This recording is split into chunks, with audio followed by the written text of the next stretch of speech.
On my 32nd wedding anniversary, my wife slid a yellow folder across the candle-lit dinner table. Inside divorce papers, an eviction order, and a debt of $240,000 I never knew I owed. It's all done. You have 48 hours to leave the house. Under the table, a suitcase already packed. My own son had brought it before we sat down. I drove away until I reached a mountain town, where I saw a man standing by a construction fence. I recognized the scar on his arm before I recognized his face. My brother. The one my wife told me had died 17 years ago. Before we go any further, I'm grateful you're here. It genuinely means something to me. Drop a comment and tell me where in the world are you watching from your city. Your country, I read every single one. A note before we begin: this story contains fictional elements added for entertainment and educational purposes. Any resemblance to names or places is purely coincidental, but the message inside it is one worth carrying with you. 10 months before I stood at a podium with 500 people watching, I sat across a candlelit table from a woman I had shared everything with for 32 years. And I did not know that the dinner I was about to eat was the last meal I would have as the man I thought I was. The Grand Meridian had been ours since the beginning. Every September 15th, Diana and I had walked through those brass doors to booth 12, the corner table between the bar and the east window, and spent 2 hours remembering why we had chosen each other. The maitre d' stopped asking for our order somewhere around year 15. The 2018 Pinot Noir. The breadbasket she never touched but always requested. 32 years of the same small, repeated choices had built something I believed was permanent. I arrived 20 minutes early. Old engineering habit: arriving late to a job site meant someone else had already made the decisions you were supposed to make. I straightened my tie in the rearview mirror and told myself this was a good year. Not a flawless marriage. No marriage that long is. But ours had weight to it, substance. The kind that accumulates when two people choose to show up across decades and mostly do. I ordered the wine, 2 glasses, watched the door. Diana came in at 7:13. I knew her walk before I saw her face, the particular set of her shoulders when she was moving towards something with purpose. I raised my hand. She found me. And then I saw who was beside her, and something quiet and deep in my chest went very still. Connor was 33 years old, wearing a suit jacket I had never seen, moving half a step behind his mother, with the measured ease of someone who had thought through exactly what this evening required of him. In 32 years of September 15ths, my son had never once sat at this table. Diana had kept this night deliberately apart, just the two of us, a fixed point cleared of children, of work, of everything else. I pressed the discomfort down and told myself there was a reason. They settled into the booth across from me. Connor ordered bourbon before the server had finished speaking straight, no ice, nothing to cushion it. Diana set her phone face down on the tablecloth, checked it once without looking at me, then checked it again when the bread came out 4 minutes later. The conversation that followed was thin and carefully managed weather along the coast, a downtown project running behind schedule, the traffic on Riverside Drive. Diana answered in full, prepared sentences, the kind assembled ahead of time by someone who had decided exactly what she was willing to say before she walked in. When the appetizers arrived, she reached into the bag beside her chair and placed a yellow manila folder on the table between us. No let-up, no explanation, just the folder. "What is this?" I asked. "It's exactly what it looks like," Diana said. "Leonard notarized it 3 weeks ago. The emergency motion was filed this afternoon. Inside, a divorce petition, cleanly worded in the formal language of people who have been planning for a long time. Behind it, a second document, an emergency motion for exclusive possession of the family home, already submitted to Hartwell Family Court that same afternoon. Not a warning, not an opening move, A completed legal action currently before a judge with a mandatory hearing scheduled within 48 hours. Connor slid a single page across the white tablecloth. A summary excerpt from a business operating agreement I recognized as one I had signed approximately 2 years prior. His finger rested at the bottom of the page on a clause designated Section 11. You signed this, Dad, 2 years ago. That clause is why we're sitting here tonight. I set the folder down. I looked at Diana. 32 years. Whatever I've done, we can talk about this. She looked back at me the way you look at something you have completely finished with. The talking is done, Edward. It's been done for a long time. She was not angry. I kept returning to that in the weeks that followed, that one specific detail that refused to settle. She wasn't cold either. Cold implies something that was once warm and had been withdrawn. She was simply done. Resolved. Calm in the way of someone who had already grieved a thing completely before sitting down to end it formally.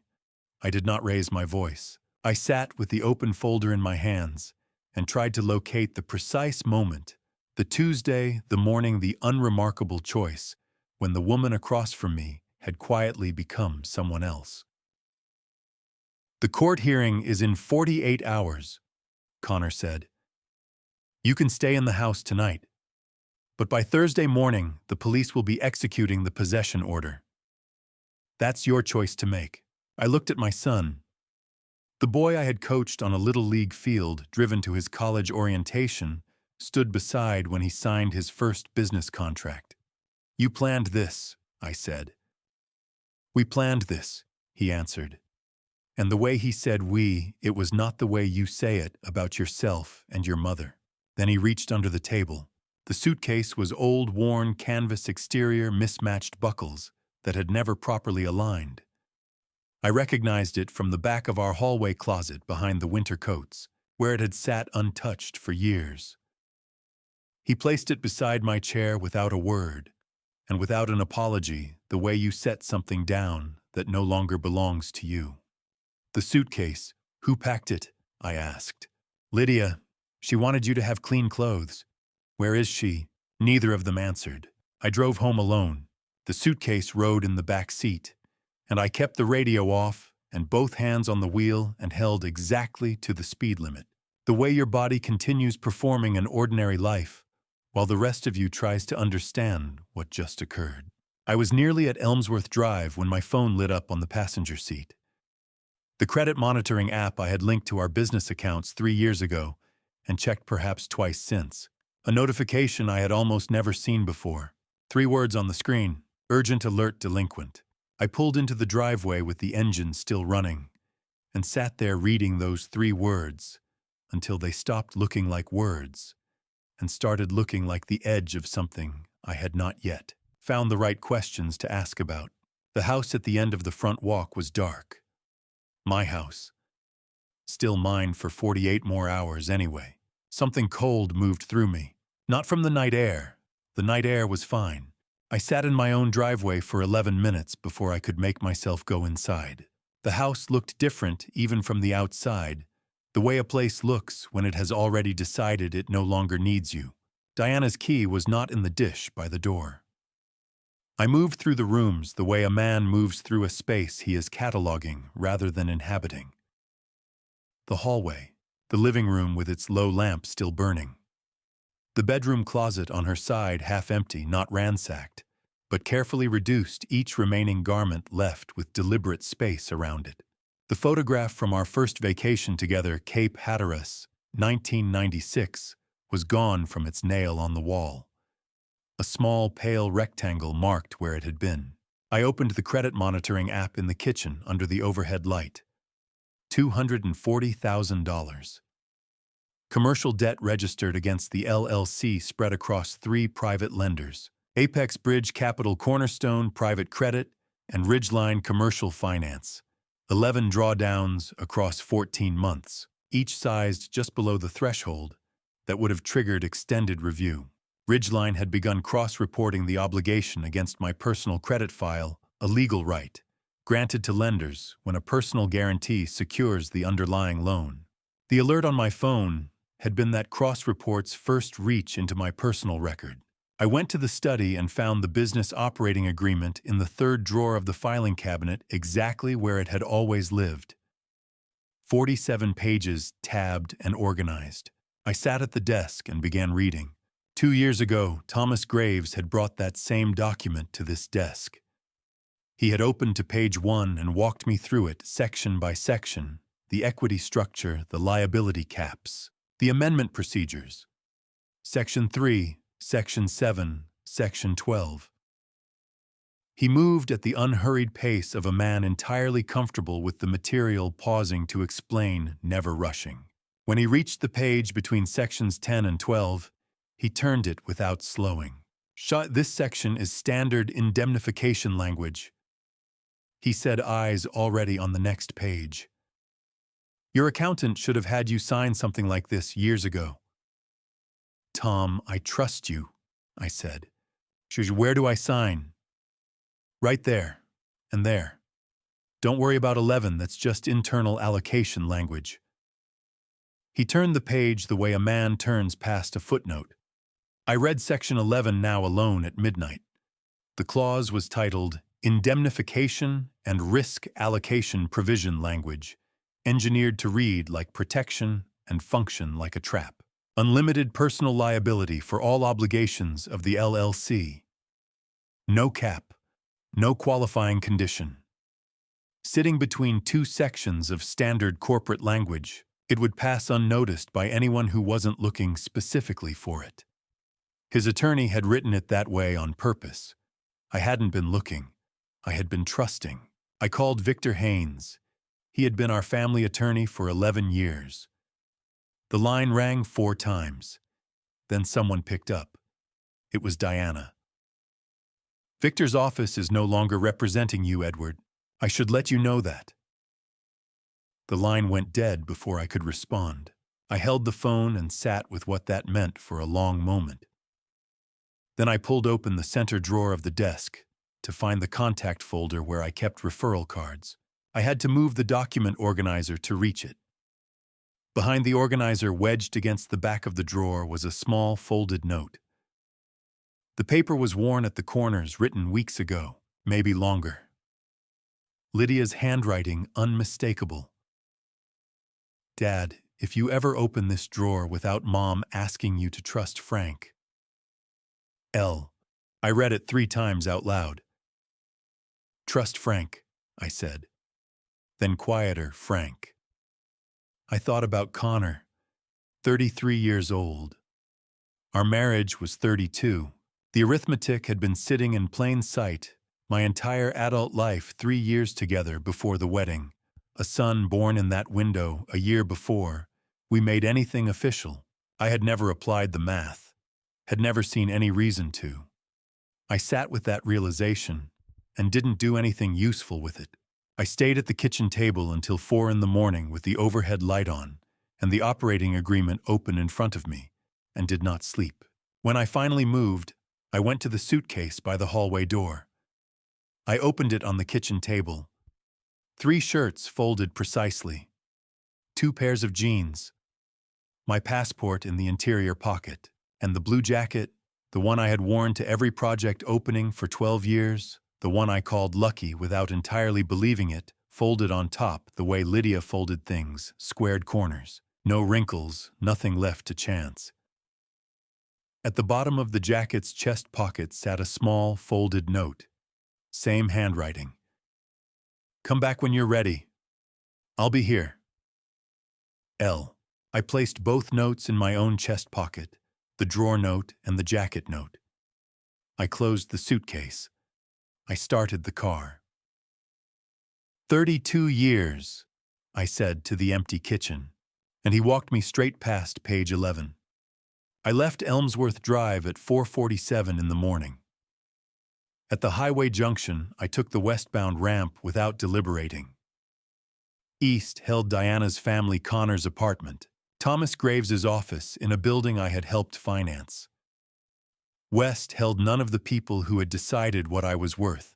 I drove with both hands on the wheel and 2 folded notes pressed against my chest, and somewhere past the city limits, a name surfaced that I had not said aloud in 17 years. I had never heard of Milbrook Falls before the morning I drove into it. The name came off a green highway sign when I was nearly out of gas and had not eaten since the dinner I had not finished the night before. I took the exit because I needed fuel, not because I was looking for anything. But sometimes the turn you make for the wrong reason puts you exactly where you belong. The station was a single-pump independent on the access road, the kind that keeps most of its inventory behind the counter. I filled the tank and carried a cup of coffee and a wrapped sandwich to the register. "Just passing through or staying?" the attendant asked. "Haven't decided yet," I said. I handed him my visa. He ran it. The terminal made a flat negative sound and displayed "declined." He turned the screen toward me without comment, extending the professional courtesy of not making it worse than it already was. I gave him 3 20s and a 10 from the cash in my jacket pocket. What I had left after that was $295. I drove through the center of Millbrook Falls at half speed in no particular direction. It was a working mountain town, not a resort, not a suburb attached to anything larger. Hardware stores with open loading docks, a diner with a hand-lettered daily special board, one stoplight cycling without traffic at this hour. The air at this elevation had a quality that the air in Hartwell did not clean, in a way that made me realize I had been breathing something lesser for a very long time without noticing. I parked along the main street, got out and exhaled slowly for what felt like the first time in 16 hours. I found the lodging house on Ridgeback Road, by chance a converted Victorian with a handwritten placard in the front window. Rooms by the week. The woman at the front desk was perhaps 70, economical in the manner of people who have stopped wasting motion on strangers. "Cash paid in advance. No guests after 9, she said. "Understood." "Name?" "Edward." "Last name?" "Marsh." She wrote it into the ledger without looking up. "Room 6, stairs to your left." Her name was Mrs. Brandt. I would learn that later. The room was $45 a night. I did the arithmetic. 45 times 7 was 315, which was $20 more than I had. I placed 2 20s and a 5 on the counter and told her I would cover the difference within 2 days. She studied me with the level assessment of someone who has read enough transient men to know which ones are problems. 2 days, she said, and handed me a wooden key with a brass number 6 stamped into it. Room 6 held a single bed, a writing desk, and a window that looked onto the back parking lot. I put the operating agreement on the desk and lay down without removing my jacket. I was asleep before I could form another thought. I woke sometime past noon. By mid-afternoon, I had eaten at the diner and walked the main street twice. The engineer's reflex I have never been able to fully disable. Wherever I go, I raid buildings. I read the quality of concrete pours in sidewalk joints, the way window installation speaks to the standards of whoever pulled the permits, which renovations were done with attention, and which were done to approximate attention from a distance. It is the only kind of thinking I can do without having to feel whatever else is happening. At the eastern edge of town, where the road widened before the county line, I found a commercial construction site larger than anything I had expected to encounter here. Clean perimeter fencing, properly posted. Material staging along the western side organized by build phase, not dumped in sequence. The crew was moving with the particular efficiency that only comes from good planning above them. I could read all of that from 60 yards. I stood at the chain-link fence and watched. A foreman in an orange vest came around from behind the equipment shed. "Private property, sir. Something I can help you with."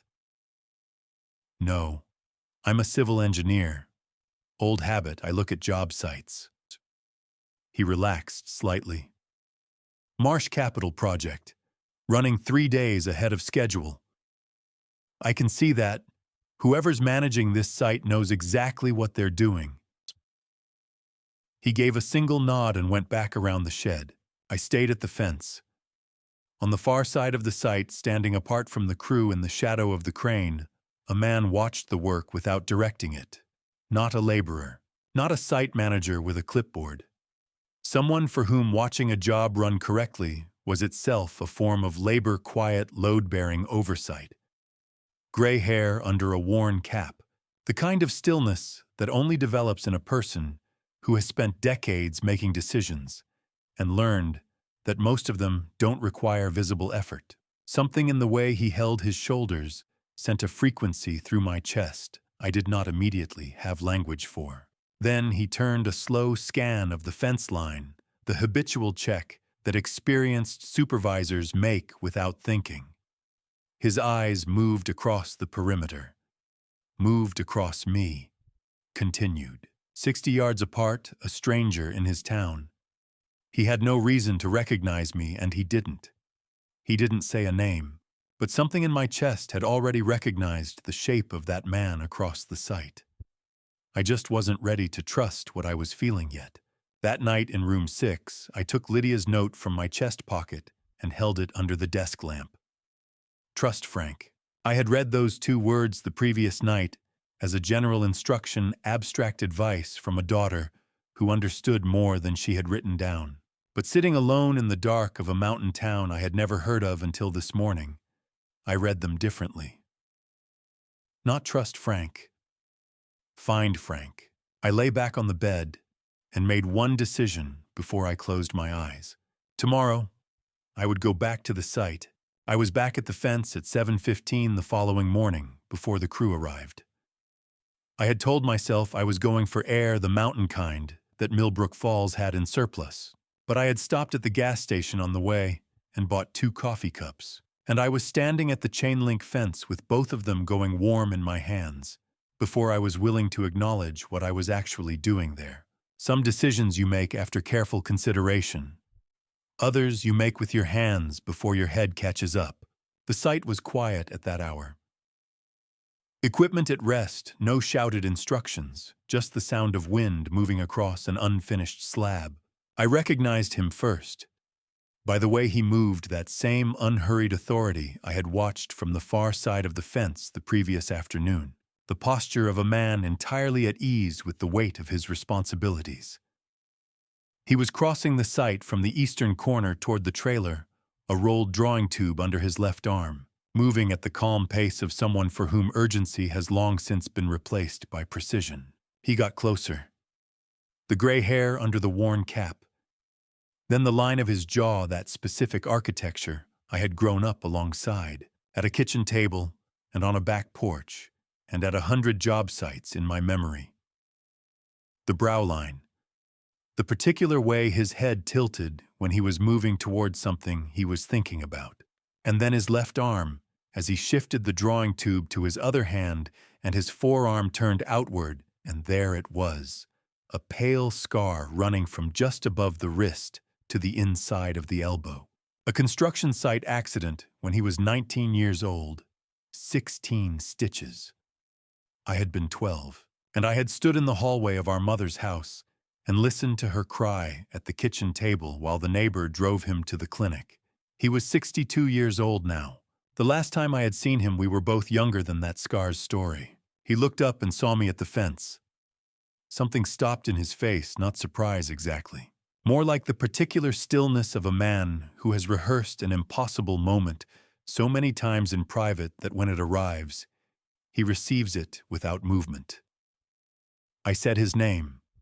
One word, barely enough to carry across the space between us. Frank. He stood without moving for a long 3 seconds. Then he said mine. Not loudly. Like an echo that had been traveling a very long time and had finally arrived. Edward. He unlatched the gate and led me to the job trailer at the northwest corner of the lot. He closed the door, pulled 2 folding chairs from behind the drafting table, and set them facing each other without ceremony. I handed him the second coffee. He accepted it the way you accept something you didn't know you needed. I told him what Diana had told me. A construction accident out of state, A clipping from a regional newspaper, brief, one paragraph, no photograph. I had asked her twice which job site, which contractor. Both times she had given me answers vague enough to discourage a follow-up call and specific enough to seem credible. I had believed her because I had not yet learned to audit the things she told me. They told me you were dead. A job site accident. Diana even showed me the clipping, I said. I know, Frank said. She called me once, after the third letter I sent. She said you'd read them and asked her to tell me not to contact you again. Said you'd moved on. Said the name on the return address was making things difficult at home. I never received a single letter, Frank. Not one. He looked at me across the folding table. I know that now, he said. I've known it for a long time.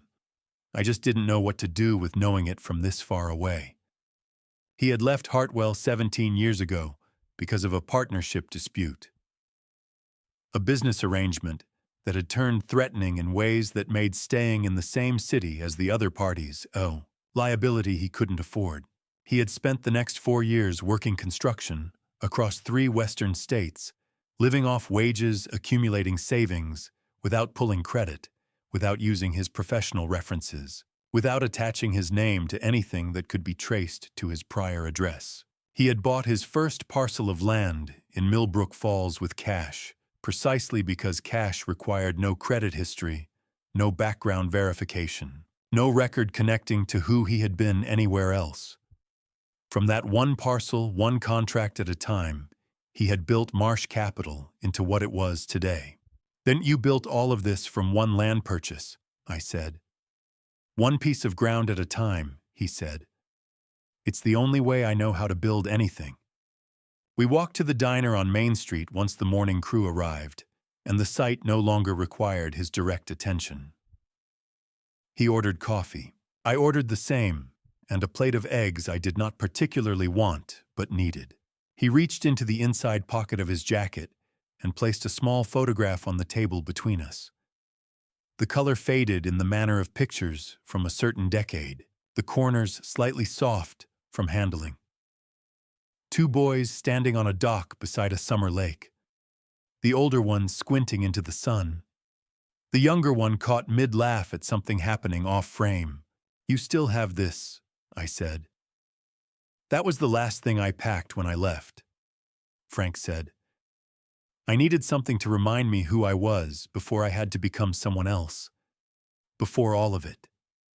We talked for most of 2 hours. He asked about Connor. I told him 33 in business, working with Diana. He did the math quietly before I said anything further.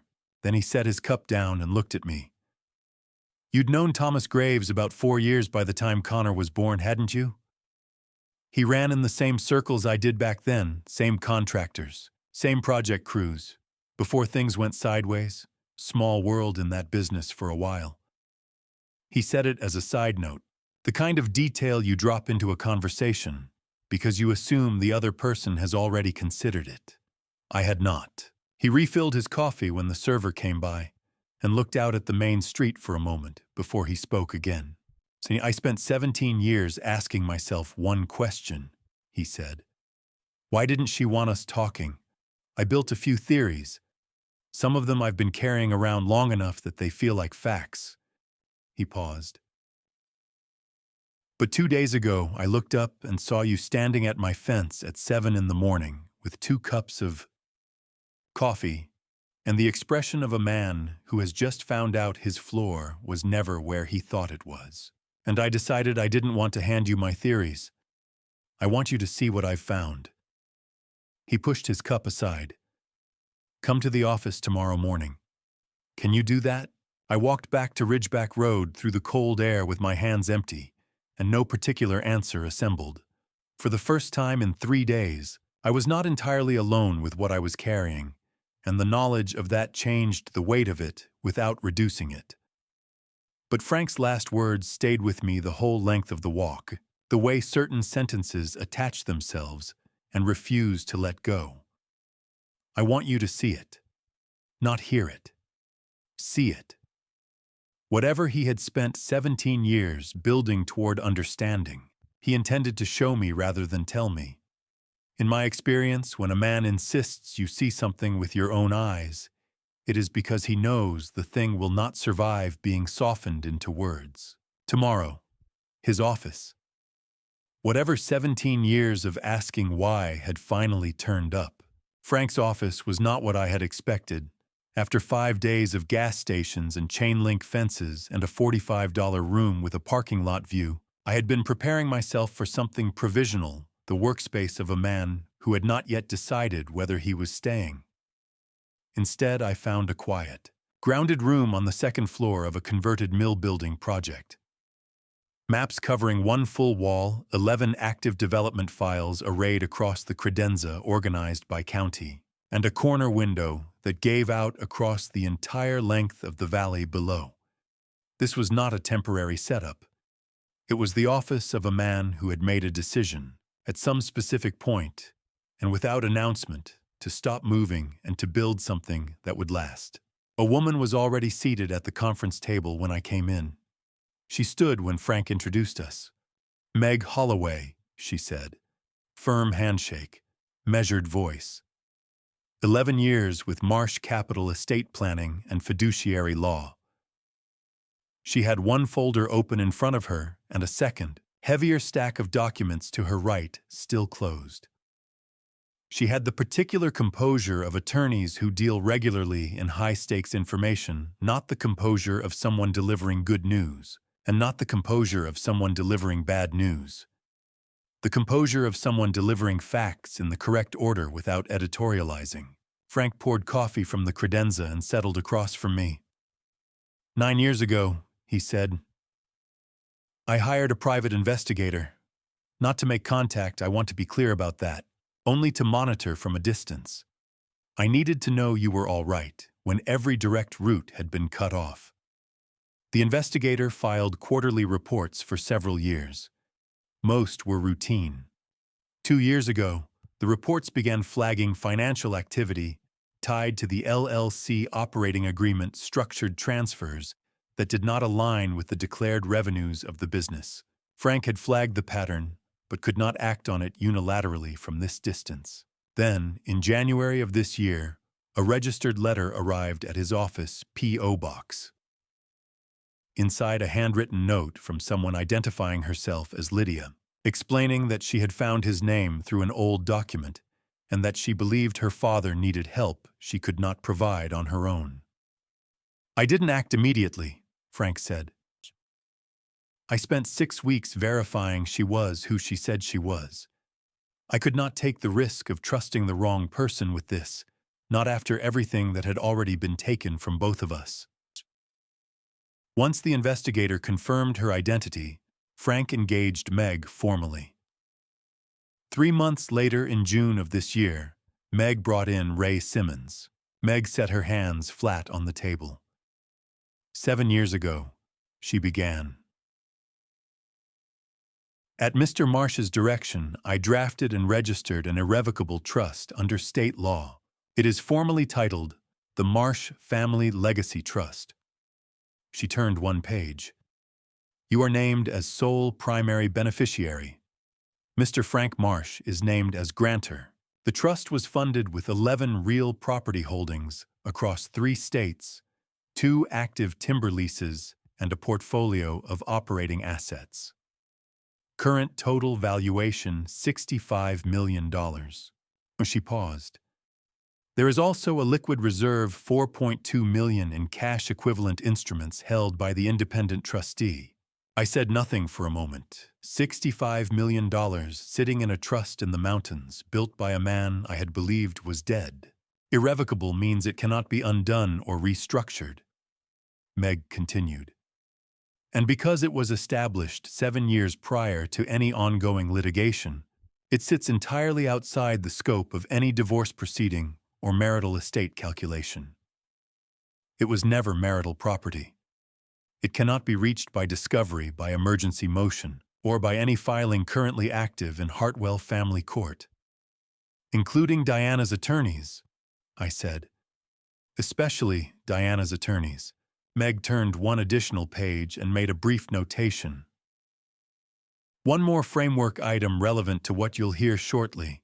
Marsh Capital maintains a licensed subsidiary registered as a mortgage servicer entity under applicable state law. I mention it now only so the structure is in place in your mind when Mr. Simmons presents the specifics. I looked at Frank. You built all of this without saying a word to me, without knowing whether I'd ever find you. Doja, I tried the direct route, he said. The letters didn't arrive. So I did the only thing I could do from 3 states away. I built something that would be here for you whether you found me or not, whether I was still alive when you did or not. Frank, this is... I stopped. I did not have a sentence that fit what I was trying to say. It's what brothers do, Ed, he said. 17 years late, but it's here. Meg allowed the pause to settle, then reached to her right and drew a second, considerably thinner file from the stack and placed it on the table between us. 3 months before you arrived in Milbrook Falls, she said, your brother engaged a forensic accountant to conduct a preliminary review of the LLC records associated with your operating agreement with Thomas Graves. She did not open the file. The accountant's report contains a specific item that I want you to hear directly from the accountant himself. The context in which you receive it matters considerably, and the sequence of information needs to be controlled. She looked toward the door. I asked him to come up at 9:30. Frank said, he's punctual. On cue, 3 deliberate knocks on the office door. The man who entered was compact and neatly turned out gray sport coat, no tie, document bag over one shoulder. He shook hands with Frank, then Meg, then me. Ray Simmons, forensic CPA. He sat without small talk, removed a bound report from the bag, and placed it in the center of the table. The cover page read, Preliminary Forensic Analysis, Graves and Marsh, LLC Report of Material Irregularities. The document was substantial, the work of many months, assembled with the specific weight of something built to be presented in court. Ray settled into the chair and looked directly at me. There's a specific sequence I need to walk you through, he said. The order of the information matters. Ray Simmons sat across from me at the conference table and opened the report without preamble. He was the kind of man who understood that most of what he uncovered was something his clients had already half-sensed. They simply needed someone standing outside the wreckage to name the pieces accurately. He turned to page 3, smoothed the page with the flat of his hand, and began. I'm going to take you through 4 findings in sequence, he said. Each one is significant on its own. Together they describe a coordinated pattern. I need you to hold your questions until I finish each section. I nodded. Frank sat to my left. Meg had her legal pad open and had already begun to write. The first finding concerned Section 11 of the Business Operating Agreement, the clause Thomas had walked me past, without stopping 2 years ago in my own study. Ray set the page in front of me. The clause title read, Indemnification and Risk Allocation Provisions. The language of this title was chosen deliberately, Ray said. The word indemnification places it in a category of clauses that attorneys and executives routinely treat as boilerplate. Someone reading quickly through a 47-page agreement would see that heading and continue without pausing. That is an outcome the drafter understood and intended. He turned the page. The clause was authored by Leonard C. Frazier, Thomas Graves's personal corporate counsel for the last 14 years. Same attorney, same relationship. 14 years of document work on Graves's behalf. This was not a standard firm that happened to be retained. This was a specific attorney who knew exactly what he was being asked to write. How does someone open $240,000 in commercial credit without the primary account holder knowing? I asked. Through a business entity they control using your signature as authorization, Ray said. The clause converted your personal assets into the ultimate legal backstop for all obligations of the LLC. Any lender extending credit to the LLC could, under this provision, proceed against your personal credit profile upon default. That is why you received the alert. And the attorney who drafted it, T. Graves's corporate counsel, 14-year relationship. Ray moved to the next tab. The second finding addressed the three lending entities directly. Apex Bridge Capital and Cornerstone Private Credit had extended credit through standard private commercial channels structured, documented operating within their registrations. Ridgeline Commercial Finance was different. Ridgeline had begun cross-reporting the outstanding obligation against my personal credit file 3 months ago, which was the first I had encountered any evidence of the underlying debt. Is that legal? I asked. Under the terms of the personal guarantee embedded in Section 11, yes, Ray said.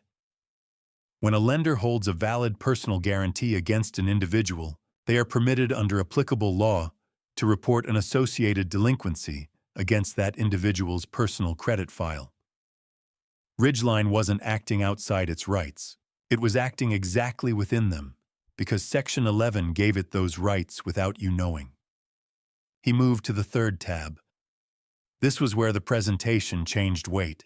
11 transactions across 14 months. Ray walked through each one on the printed summary amounts, dates, receiving entities, routing structures. The money had passed through 3 layers of Delaware-registered limited liability companies before arriving at its final destination, an account associated with CG Meridian Holdings, a business entity that Ray's investigation had connected to Connor Marsh through a registered agent filing and a single operational address.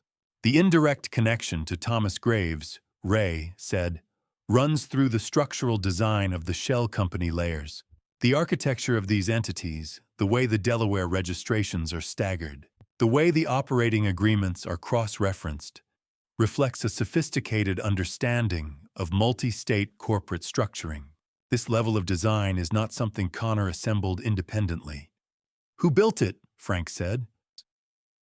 Someone with considerable experience in multi-state corporate architecture, Ray said, without looking up from the page. In Thomas Graves, I said quietly. Ray looked at me. His attorney's fingerprints are demonstrable. The direct involvement of Graves himself in establishing the shell entities I need. One additional corroborating piece before I can state that formally. What I can tell you is that nothing in this structure happened without someone with his level of knowledge and access. The fourth finding was a single line item. Ray turned to a flagged page near the back of the report and placed his finger on a highlighted row. $189. Debit card registered to Connor Marsh. Recipient Desert Southwest Medical Diagnostics, Phoenix, Arizona. Dated 26 months ago. This transaction appeared in the same account routing chain as the LLC activity, Ray said. No other personal transaction from this account approaches this amount during the same period. It appeared out of sequence with everything around it. What kind of facility is that? I asked. Ray opened his laptop and turned it to face me. Desert Southwest Medical Diagnostics offered a range of private clinical services. Their primary service line, listed first on their registered business description, was relationship DNA analysis, paternity testing, ancestry verification, and biological relationship confirmation. Connor had submitted 2 samples to the facility's mail-in program. The first sample was labeled with his own name. The second was designated Male Profile A, described in the submission notes as obtained from a personal item, a comb, packaged and shipped separately as part of the collection kit. The result had been returned to Connor's address. The conclusion of the report was 3 lines. I read all 3 lines twice. Connor Marsh and Male Profile A did not share a biological parent-child relationship. The individual identified as Male Profile A was not the biological father of Connor Marsh. The individual identified as Male Profile A was me. Ray closed the laptop. This test tells us who Connor isn't, he said. It does not tell us who he is. To establish the biological father's identity, we would need a reference sample from the correct individual. Without that, we have an exclusion, not an identification. He reached into his document bag and set a sealed envelope on the center of the table. The return address was a laboratory in Denver I did not recognize. This arrived at the office this morning by priority courier, he said. It is connected to the same laboratory account. I have not opened it. The four of us sat with the envelope in the middle of the table and nobody spoke. Frank poured water into 2 glasses. Neither of us touched them. The word paternity had not been said aloud in this room, and it did not need to be. It was present anyway, taking up the particular kind of space that a fact occupies when everyone in the room has just understood it at the same moment. Edward, Frank said, there are things a man needs time to be ready for. I'm not ready, I said. I don't think I'm going to get ready the way I want to be. He looked at me across the table. Then let Milbrook Falls teach you. There's no rush from this end. Stay a few weeks. Ray picked up the sealed envelope and placed it back in his document bag. The action was deliberate and unhurried, the practiced movement of a professional who understood that timing in the presentation of evidence is itself a form of evidence management. 3 sets of eyes tracked it across the table and into the bag. I watched it go. Whatever was inside had arrived this morning from a lab in Denver. It had been generated by the same account that had produced the document I had just read. It would not contradict the first result. I understood that without being told. What it would do, what it was almost certainly built to do, was fill in the name that the first test had deliberately left blank. I was not ready. But I also understood sitting in that conference room in a mountain town with a sealed envelope disappearing into a document bag, that readiness was not a condition I was going to be able to manufacture. It was going to arrive whether I had prepared for it or not. In the weeks that followed, I stopped waiting for the world to reassemble itself into something familiar and began paying attention to the world that was actually in front of me. Frank seemed to understand, without saying so directly, that the best thing you can do for a man who has just lost everything is to put something useful in his hands and step back. I went with him to the job sites. There were 11 active projects across 3 counties in varying stages of completion foundation work, framing mechanical rough-in finishing. I walked them the way I had always walked job sites, slowly looking at angles, thinking about what the structure was being asked to do, and whether the decisions being made at each stage were consistent with what the ground was actually telling the builder. On the 4th day, at a commercial development on the eastern edge of the county, I stopped near the southwest corner of the forming area and looked at the grade for a long time. "You've been looking at that corner for 10 minutes, Frank said from behind me. "The drainage slope runs the wrong direction," I said. "Not enough to show up in a dry season. But the first significant rain, you'll have standing water against that foundation for 48 hours minimum." Frank looked at it. Then he called the site foreman over and had me explain it again. By the following morning, the grade had been corrected. That was the conversation that settled the question of what I was going to do while I was in Milbrook Falls. "You keep looking at the structure," Frank said on the walk back to the truck. "Habit I can't turn off," I said. "Structure is what someone else already decided. The ground underneath is what you're actually responsible for." I thought about that for the rest of the afternoon. The following week, Meg processed the formal complaint submission with the FBI field office. The filing documented 3 categories of federal violation wire fraud across state lines: identity exploitation through a contractual provision used without informed consent, and coordinated fund extraction through a series of Delaware-registered shell entities. The complaint was supported by Ray's preliminary forensic report and accompanied by certified copies of the operating agreement and transaction records. "The complaint has been formally received," Meg told me over the phone.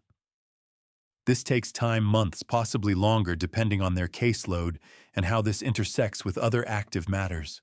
But the record now exists. How long before anything happens? I asked.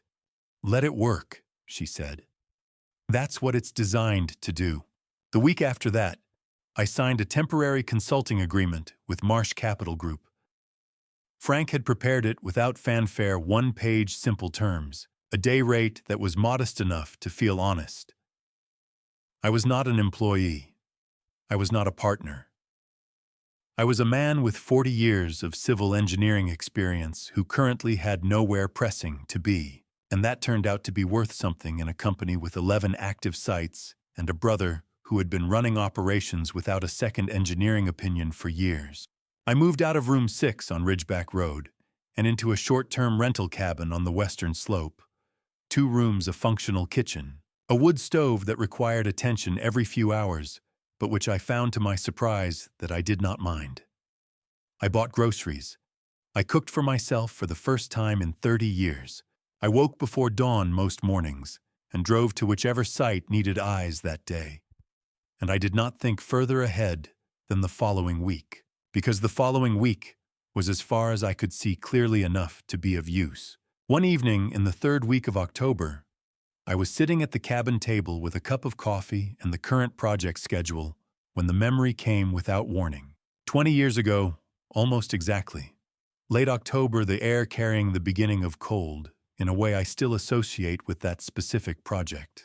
Thomas and I had finished the final walkthrough of the first large commercial contract. Either of us had managed independently $800,000, 11 months of work, 9 people on the crew. We had sat on the hood of his truck in the empty parking lot of the finished building at 11 o'clock at night, too tired to drive home, yet not wanting the evening to end. We actually built something real, Ed, Thomas had said. He had said it with the particular tone of a man who has surprised himself. From nothing. Starting with our own 2 hands. That's ours. I had believed every word. I had felt it in the same part of my chest, where you feel things that are true. I set the project schedule down on the table and sat with that memory for a long time without trying to resolve it. What I had concluded, after 6 weeks of quiet mornings and long drives on mountain roads, was this: Thomas's closeness had not been only strategic.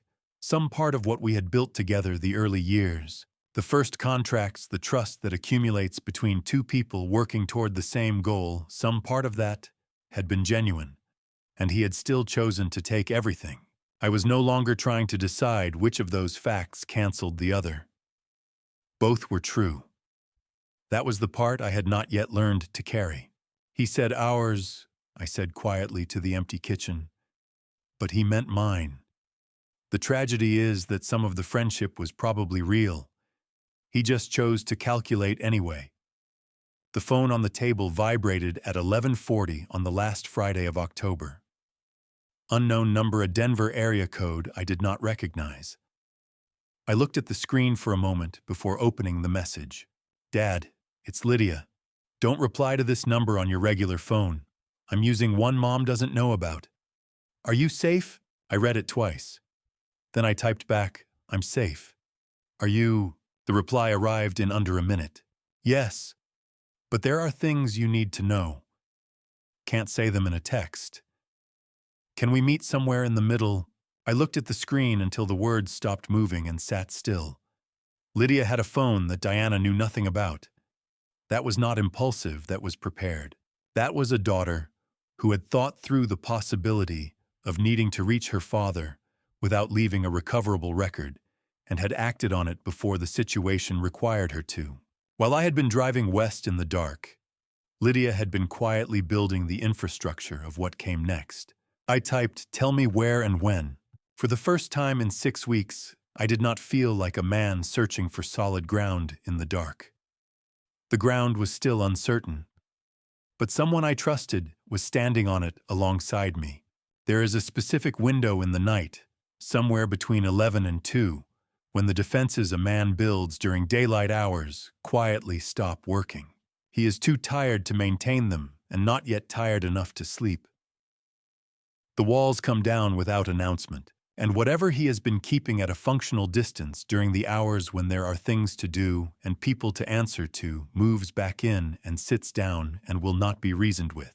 In Milbrook Falls, that window found me in the 8th week on a Tuesday night in the middle of November, sitting on the edge of the bed with my phone open to the contacts list, and 32 years of ordinary mornings running through my mind without my permission. I had been scrolling without a destination. That was the first sign when a man scrolls through a contacts list at midnight without a specific person in mind. He is usually already looking for one person and unwilling to admit it. I stopped when the screen reached the D section. Diana's contact photo was 4 years old.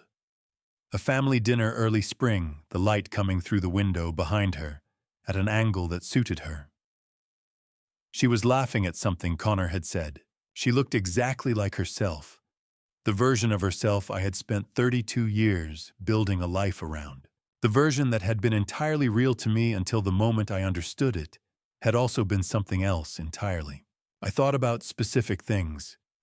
The way she brought coffee to the reading room on Sunday mornings without being asked, setting the cup on the corner of the desk, where the steam would rise past my peripheral vision and remind me she was in the house.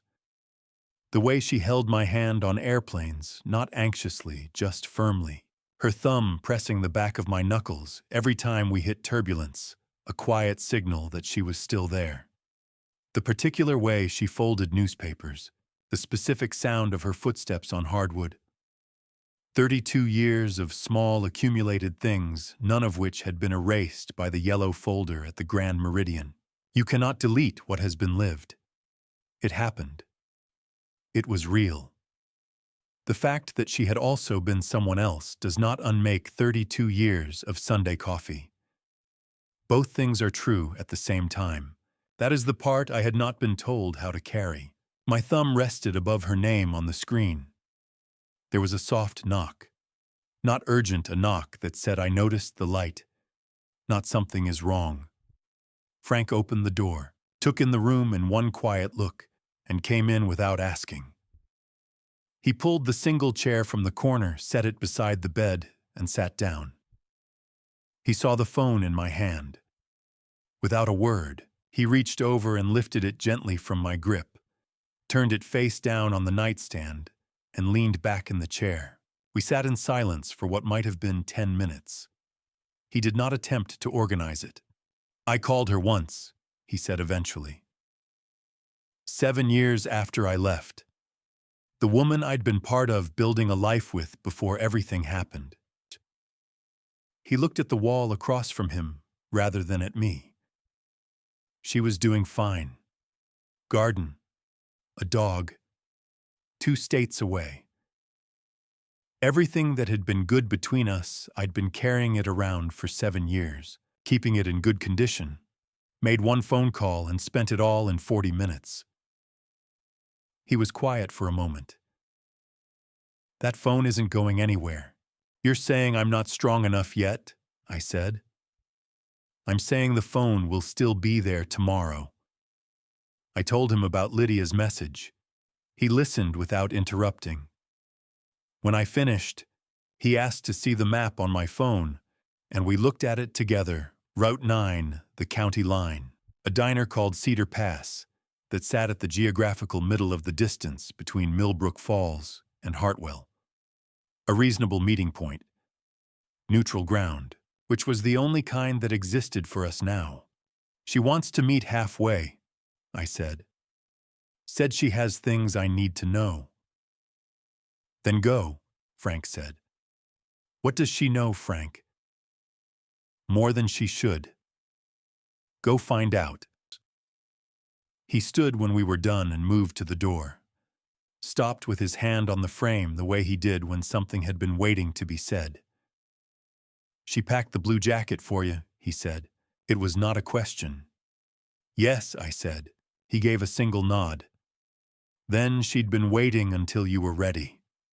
He pulled the door closed behind him with a care that matched everything else about the way he moved through the world. The silence that followed was the kind that settles after someone has said a thing that is exactly accurate. I picked up the phone. I did not open Diana's name. I opened Lydia's thread and typed the name of the diner and a date 3 days out. Before I sent it, I scrolled back up and read her first message again. Dad, there are things you need to know. Not I wanted to make sure you're okay. Not I've been worried about you. Things you need to know. The language of someone who had been gathering information, not processing emotion, but assembling evidence. While I had been driving west in the dark with a suitcase on the back seat, Lydia had been doing something deliberate and patient and entirely invisible to the people around her. I sent the message.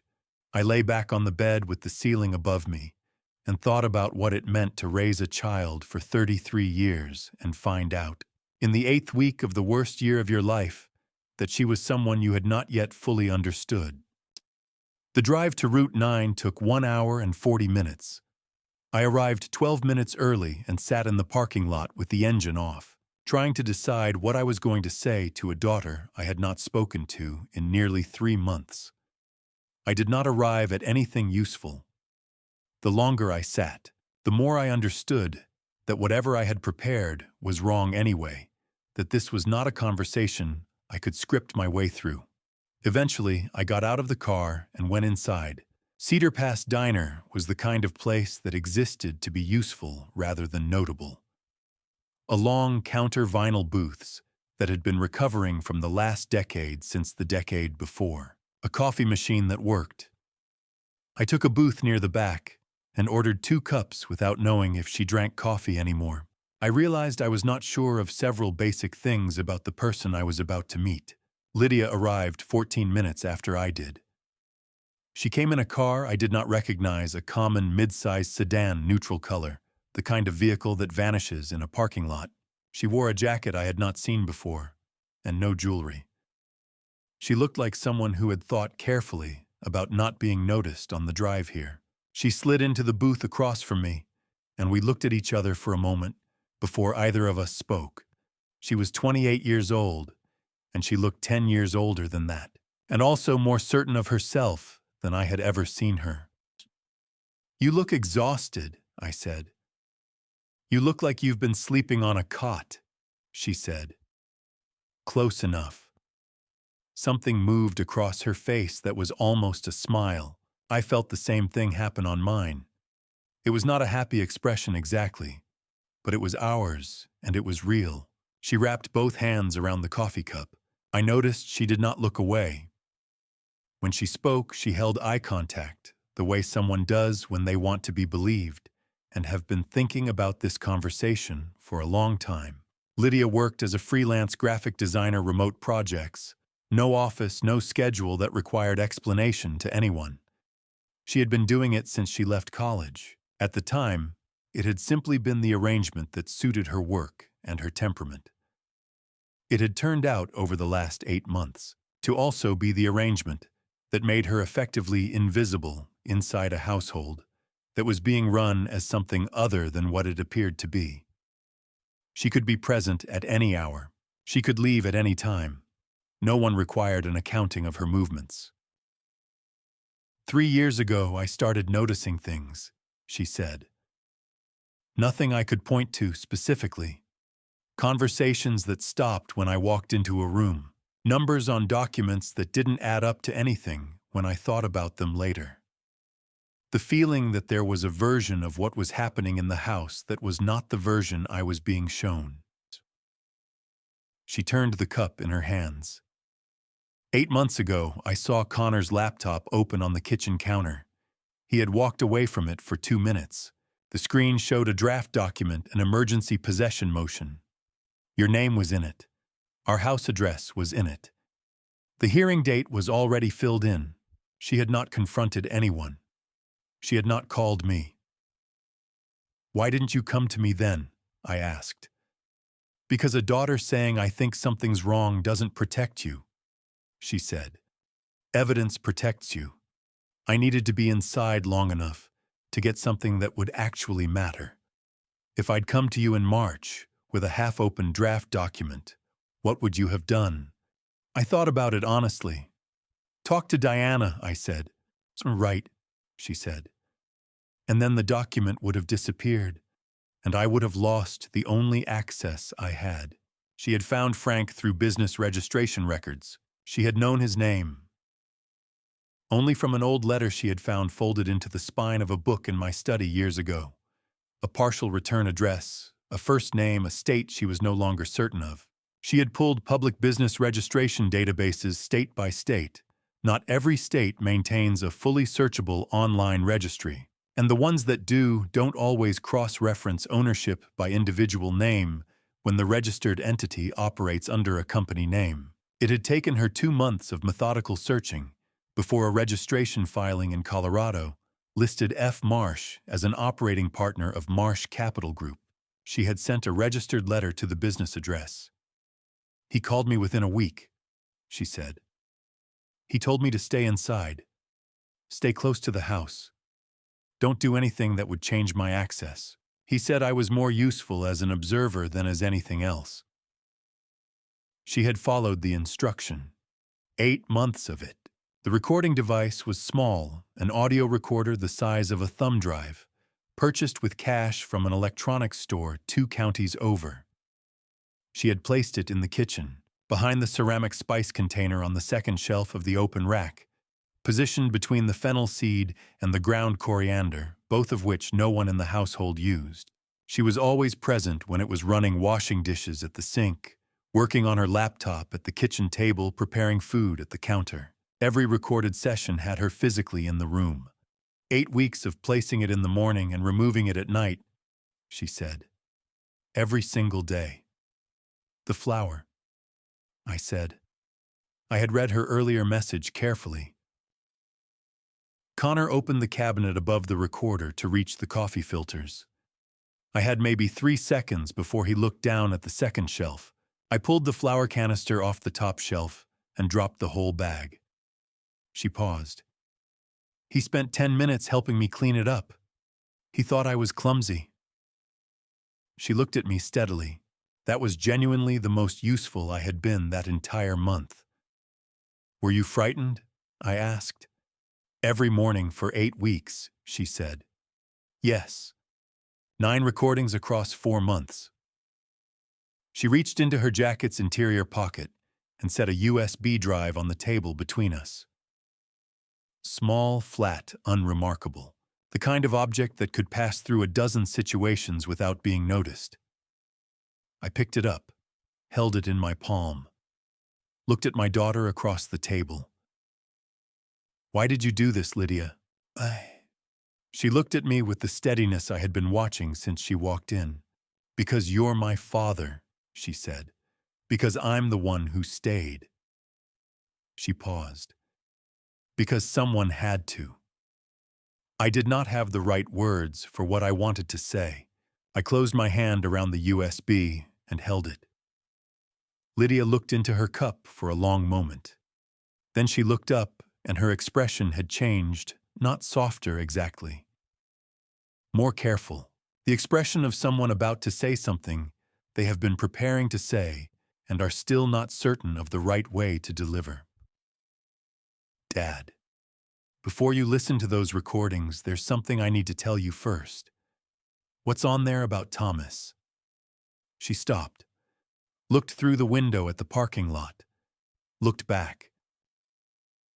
Thomas designed all of this, not Connor. Thomas built every piece from the beginning, but there's a reason he stayed close to your life for 37 years, and it wasn't only about the business. She watched my face carefully. I think you should hear it in their voices, but I needed you to know that before you pressed play. Before I press play on what Lydia recorded inside that house, I need to know you're still here with me. Drop "I'm in" the comments right now. That's all.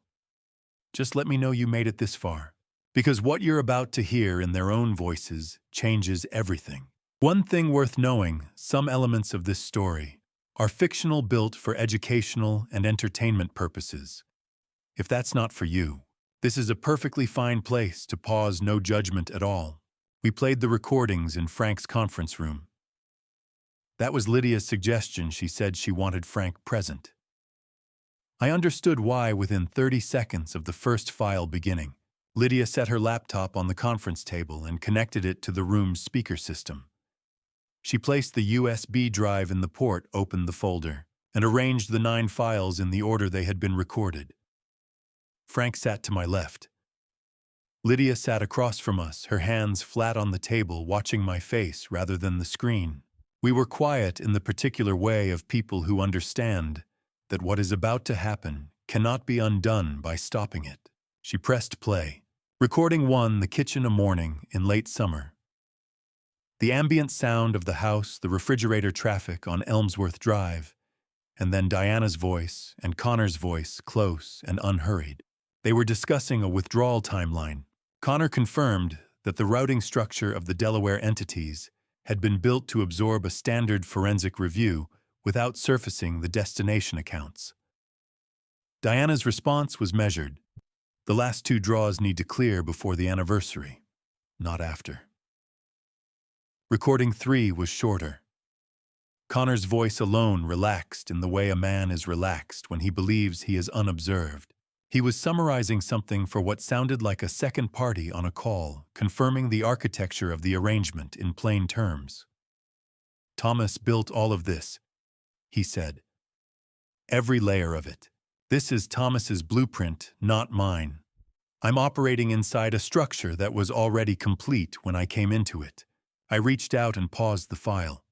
His blueprint, I said, not to anyone specifically. Keep going, Frank said. Recording 5, Diana alone in the kitchen on a telephone call.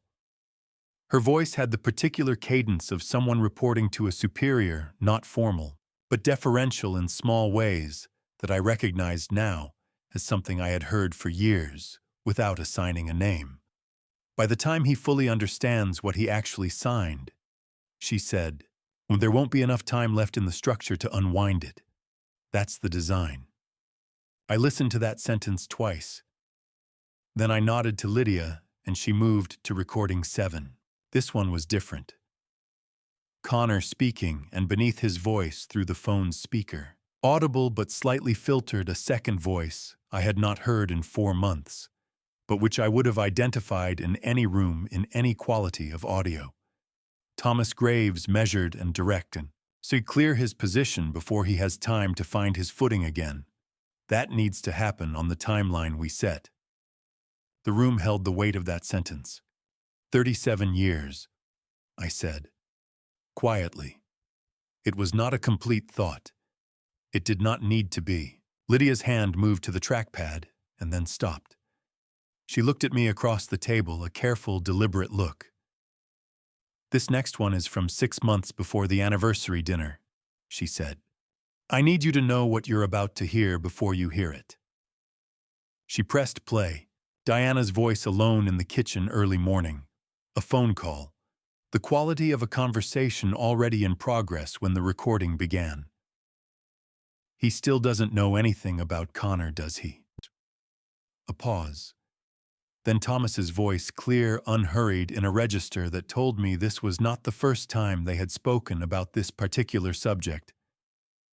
No, and he won't, unless something forces the matter. I reached forward and stopped the file. The room was completely silent.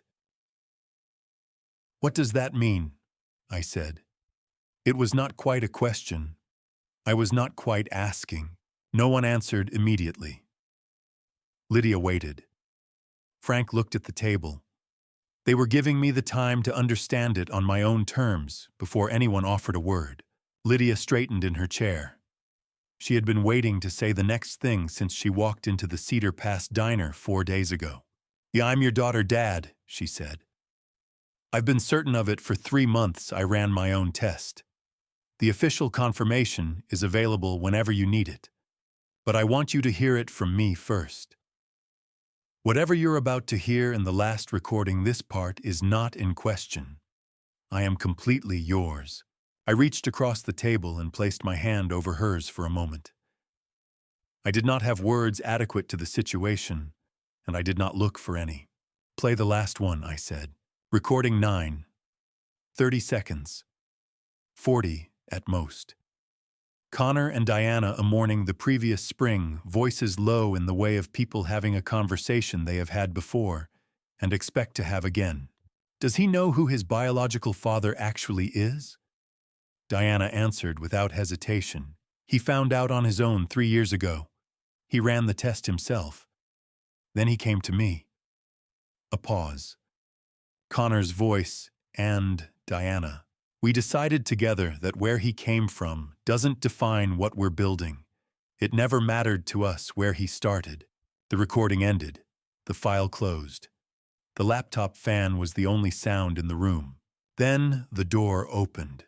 Ray Simmons came in without knocking, the unhurried step of a man who had been told he was expected and had timed his arrival with deliberate precision. He looked at Lydia. He looked at me. He set his document bag on the table and removed a single printed page, warm paper recently printed, still carrying the slight curl of a document that had come off a printer within the last hour. She told me where to look for the physical corroboration, he said. He set the page face up on the table between us. Paternity analysis results. Connor's handwriting on the submission form, his name on the account. You need to read this yourself. Ray placed the paper on the table and took one step back. It was a practiced movement, the particular withdrawal of experienced forensic analysts who understand that information of this magnitude requires space around it. He did not prompt anyone to react. He did not explain what the document said before we had read it.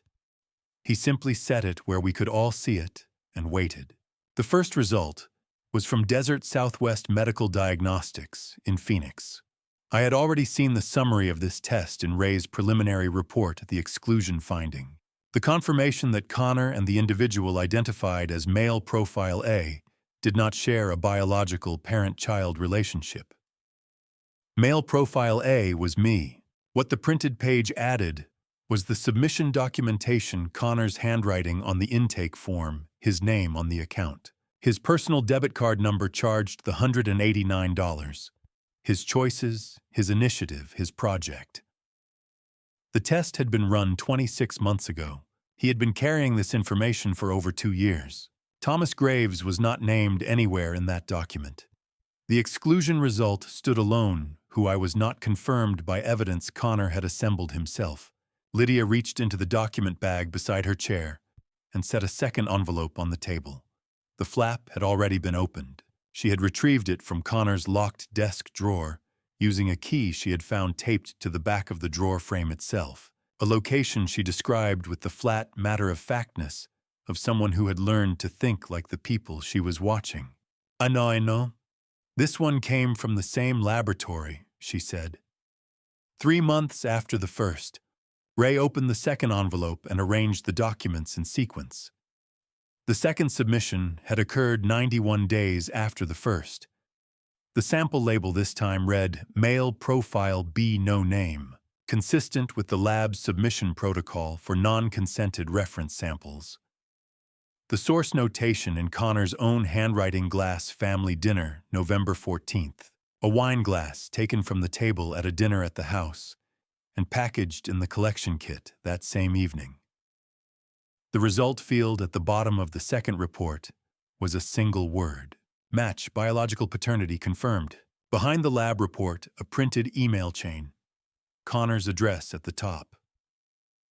The recipient. A private account I recognized as Thomas's personal email. He had given it to me years ago for after-hours project communications.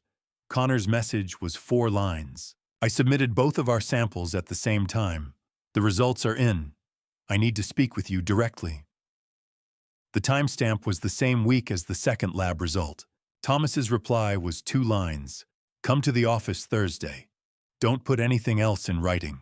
I understood the legal principle Ray had explained to me several weeks earlier. Under applicable federal and most state laws, collecting a DNA sample from a discarded personal item, a glass, a comb, a napkin, does not require the subject's consent in a civil context. The sample is considered abandoned property.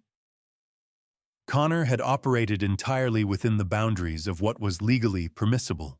The submission forms listed only alphanumeric sample designations, not names the laboratory's standard privacy protocol.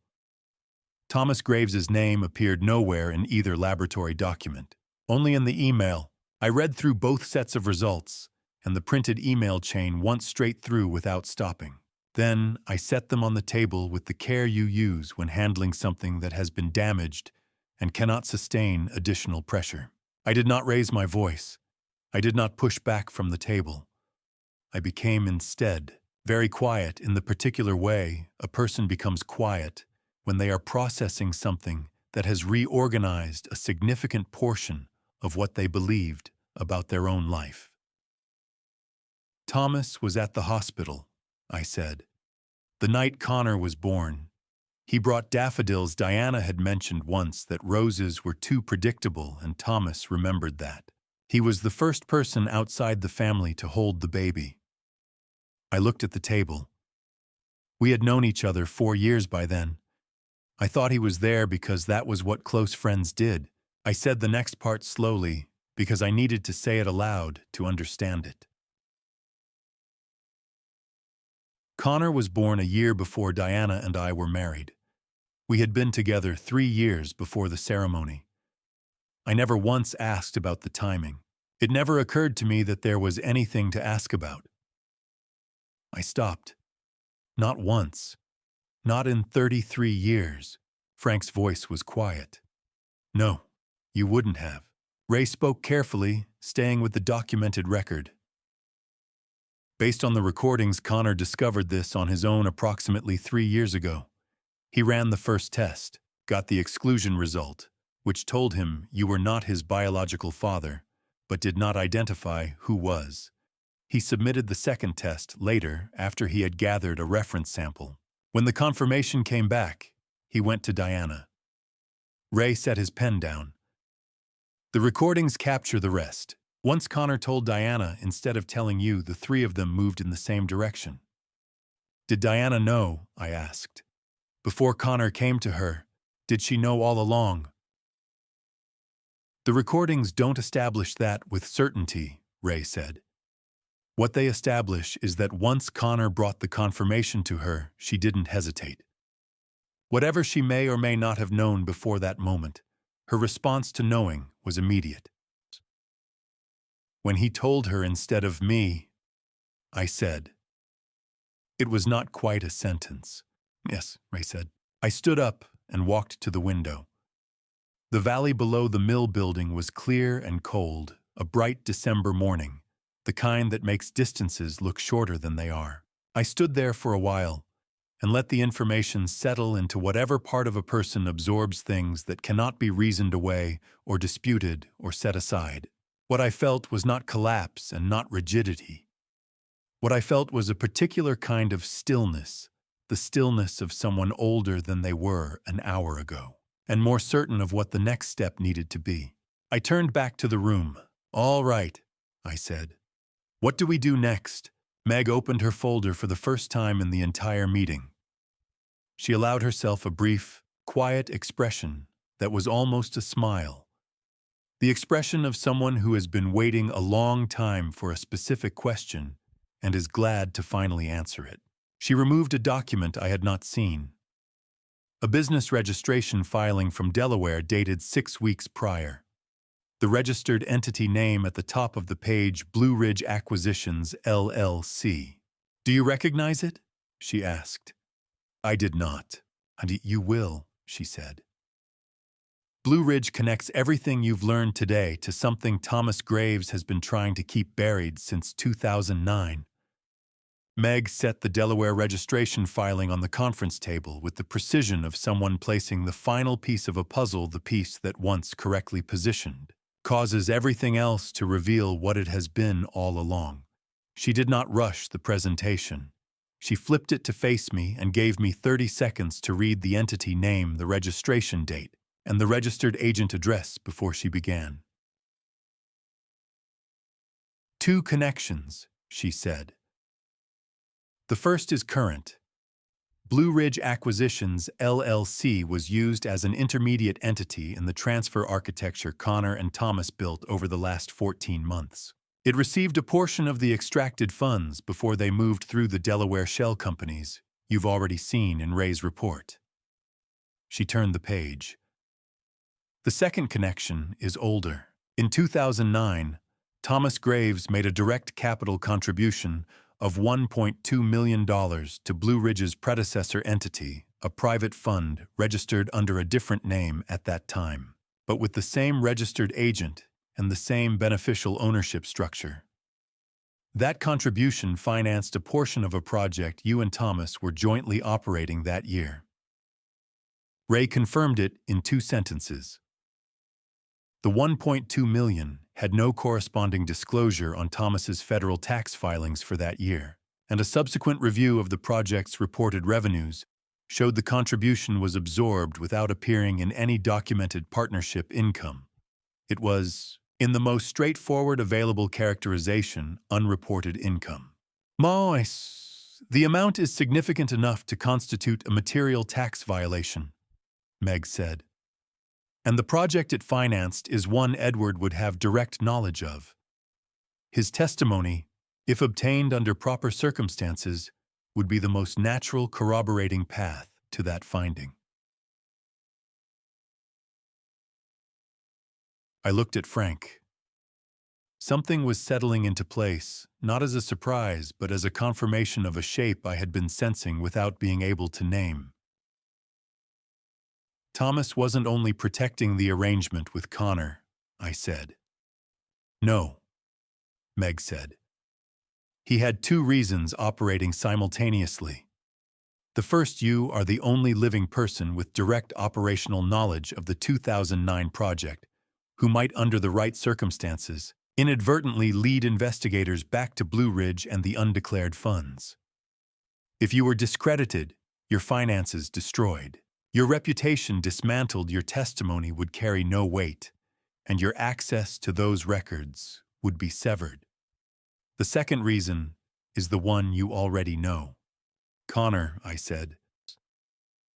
Keeping that arrangement contained required keeping you away from any circumstance that might force the question into the open. Your marriage, your finances, your standing, while those remained stable, there was always the possibility you might learn something that disrupted the arrangement. Eliminating the stability eliminated the risk. Both reasons, running in parallel. For 37 years, I thought about the parking lot again, the hood of Thomas's truck, the late October night 20 years ago, the first big contract. The specific sentence. We built something real. That's ours.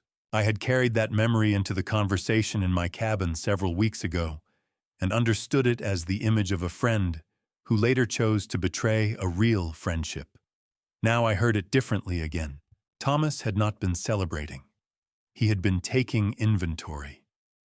He was noting in a moment of genuine satisfaction the extent of what he would have access to going forward. The friendship was not a mask over nothing. There had been real regard, real shared work, real effort, and it had run alongside a calculation that never stopped. Both. Simultaneously. Every year. That was the kind of betrayal that does not simplify with time. Meg set 3 documents side by side at the center of the table: a commercial debt purchase agreement, a promissory note, and a mortgage deed. She walked through each one briefly. Marsh Capital's licensed mortgage servicer subsidiary, the entity she had mentioned in passing in this same room 3 months ago, had purchased Connor's outstanding commercial debt from Ridgeline and the 2 other lenders on the open market, outbidding 3 other interested buyers. It now held the obligation. The promissory note formalized the terms. The mortgage deed covered the Elmsworth Drive property that Diana had secured as collateral through the emergency motion. I picked up the mortgage deed and found the creditor line. My name was on it. Connor believes he owes a faceless investment fund, Meg said. Diana believes Hartwell Community Bank still holds the Elmsworth Drive mortgage. Neither of them has received a notification yet, because we are not required to issue one until the first payment demand. He's been standing next to me for 37 years, I said. Frank's answer was quiet. Yes, to stay close to Connor, to protect the 2009 tax exposure. And because having someone like me beside him gave him credibility, he couldn't have manufactured any other way. All three reasons, Frank said. Every year. All at once. I sat with that for a moment. Then I asked the question that had been forming since task 11, since the parking lot memory, since the hospital story. Was there ever a point where he could have stopped a moment, where he could have chosen differently? Frank considered it. He chose the path the first time he let his attorney write a clause you couldn't understand and walked you past it without explanation. That was the decision. Everything afterward was just maintenance. He looked at the table. He had 37 years to correct it. He used every one of them to go further in. I looked at the three documents in front of me. The debt purchase agreement, the promissory note, the mortgage deed with my name on the creditor line. Show me the rest of what you've built, I said. Then let's talk about how we use it. Meg turned to the rear section of her folder pages I had not seen organized with the neat precision of someone who had been preparing this section for months and was only now permitted to open it. At the top of the first page, an event summary. Marsh Capital Southeast Foundation Charity Gala. Grand Ballroom Hartwell Grand Hotel. A benefit event with confirmed attendance from the city's financial and civic leadership. The program listed two featured names. The first was Frank Marsh, founding director. The second was my name, Edward Marsh Trust beneficiary and co-director of operations. Your name is on the program, Meg said. Frank looked at me across the table. For the first time since I had sat down beside him at a construction fence 4 months ago, there was something in his expression that was close to straightforward satisfaction. You're going home, Ed. I thought about the Hartwell skyline, the particular angle of it from the east, the way I had known it for 35 years. For 10 weeks, that image had come to me with the particular weight of a place I had been expelled from. Now, sitting in the conference room of a mill building in Milbrook Falls with a mortgage deed and 2 paternity reports and a charity program and my brother's voice in the room, I thought about Hartwell and did not feel like a man who had been running from it. I felt like a man who had been getting ready. I held the mortgage deed for a long time after the meeting ended, long enough for the paper to warm in my hands. I knew the house at 14 Elmsworth Drive in the particular way. You know a structure you have put your own labor into the 2 exterior repaints, the insulation work in the attic. The month in December 9 years ago, when I rerouted the plumbing in the east wing by myself because the contractor's timeline added 3 weeks, I was unwilling to wait. I had built that house from the inside out, across 30 years of small decisions. My name was now on the creditor line. I owned the debt that stood against it. There was a precision to that arrangement that was almost architectural, the kind of symmetry that does not arrive by accident. In January, Meg presented the full legal framework of what had been assembled over the previous 3 months. The mechanism ran through Marsh Capital's licensed subsidiary, the mortgage servicer entity she had first mentioned in a single sentence in this same room in September, which was registered under applicable state law as a qualified purchaser of residential and commercial mortgage instruments on the secondary market. That registration was the legal precondition. Without it, a private party could not acquire a first lien mortgage note in an arm's-length transaction. With it, the purchase was documented lawful and defensible. Connor's outstanding commercial debt. The $240,000 obligation across the 3 lending entities had been acquired through an anonymous competitive bid process. Marsh Capital's holding structure had outbid 3 other interested buyers purchasing the distressed obligation at a negotiated discount. The purchase was completed without Connor's knowledge, as the law permits in secondary market transactions. The acquiring entity is under no obligation to notify the debtor at the time of purchase. The Elmsworth Drive promissory note had been obtained through a separate secondary mortgage transaction. Diana's lawyers had filed the emergency motion, secured the possession order, and placed the house in her name. But the underlying mortgage note, still held by Hartwell Community Bank, had been available for purchase within the secondary market. Meg had arranged the acquisition through a title transfer that was fully documented and recorded with the county clerk's office. As of this filing, Meg said, "You are the sole indirect creditor of record for Connor's commercial obligation and the holder of the first lien mortgage note on 14 Elmsworth Drive." "My old address," I said. "Your old address," she said. "Yes." Connor believed he owed a faceless investment fund with a Delaware mailing address. Diana believed Hartwell Community Bank still held the mortgage. Neither of them had received a notification because notification was not yet required. Frank looked across the table. "He'll know exactly who it is when the time comes." "Not before then," I said. "Not before then." The gala had been formalized in partnership with the Hartwell Legal Aid Society, an arrangement that explained the scale of the anticipated attendance.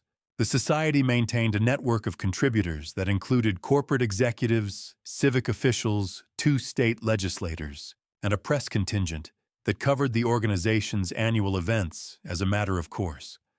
512 confirmed invitees. Grand Ballroom, Hartwell Grand Hotel. July 14, 2025. The event program carried 2 featured names, Frank Marsh, founding director, and Edward Marsh, trust beneficiary and co-director of operations. My name had not appeared in connection with anything in Hartwell for 4 months. It was about to appear on 512 printed programs simultaneously. Meg produced the fabricated memo from a document sleeve. It was printed on Marsh capital letterhead addressed to Connor Marsh and offered him the position of Director of Development at an annual compensation of $380,000. The document was good. It was also deliberately imperfect in the right places. The upper right corner held a slight crease, and the left margin carried a faint ring consistent with a coffee cup set briefly on the page. The kind of detail that communicates a document that has lived on someone's desk rather than been produced for presentation. A cover envelope, separate from the gala invitation package, was handwritten on the outside for Connor Marsh, confidential enclosed, per instruction of F. Marsh. The handwriting was not Meg's and not mine. "Diana will assume Frank included it carelessly," Meg said.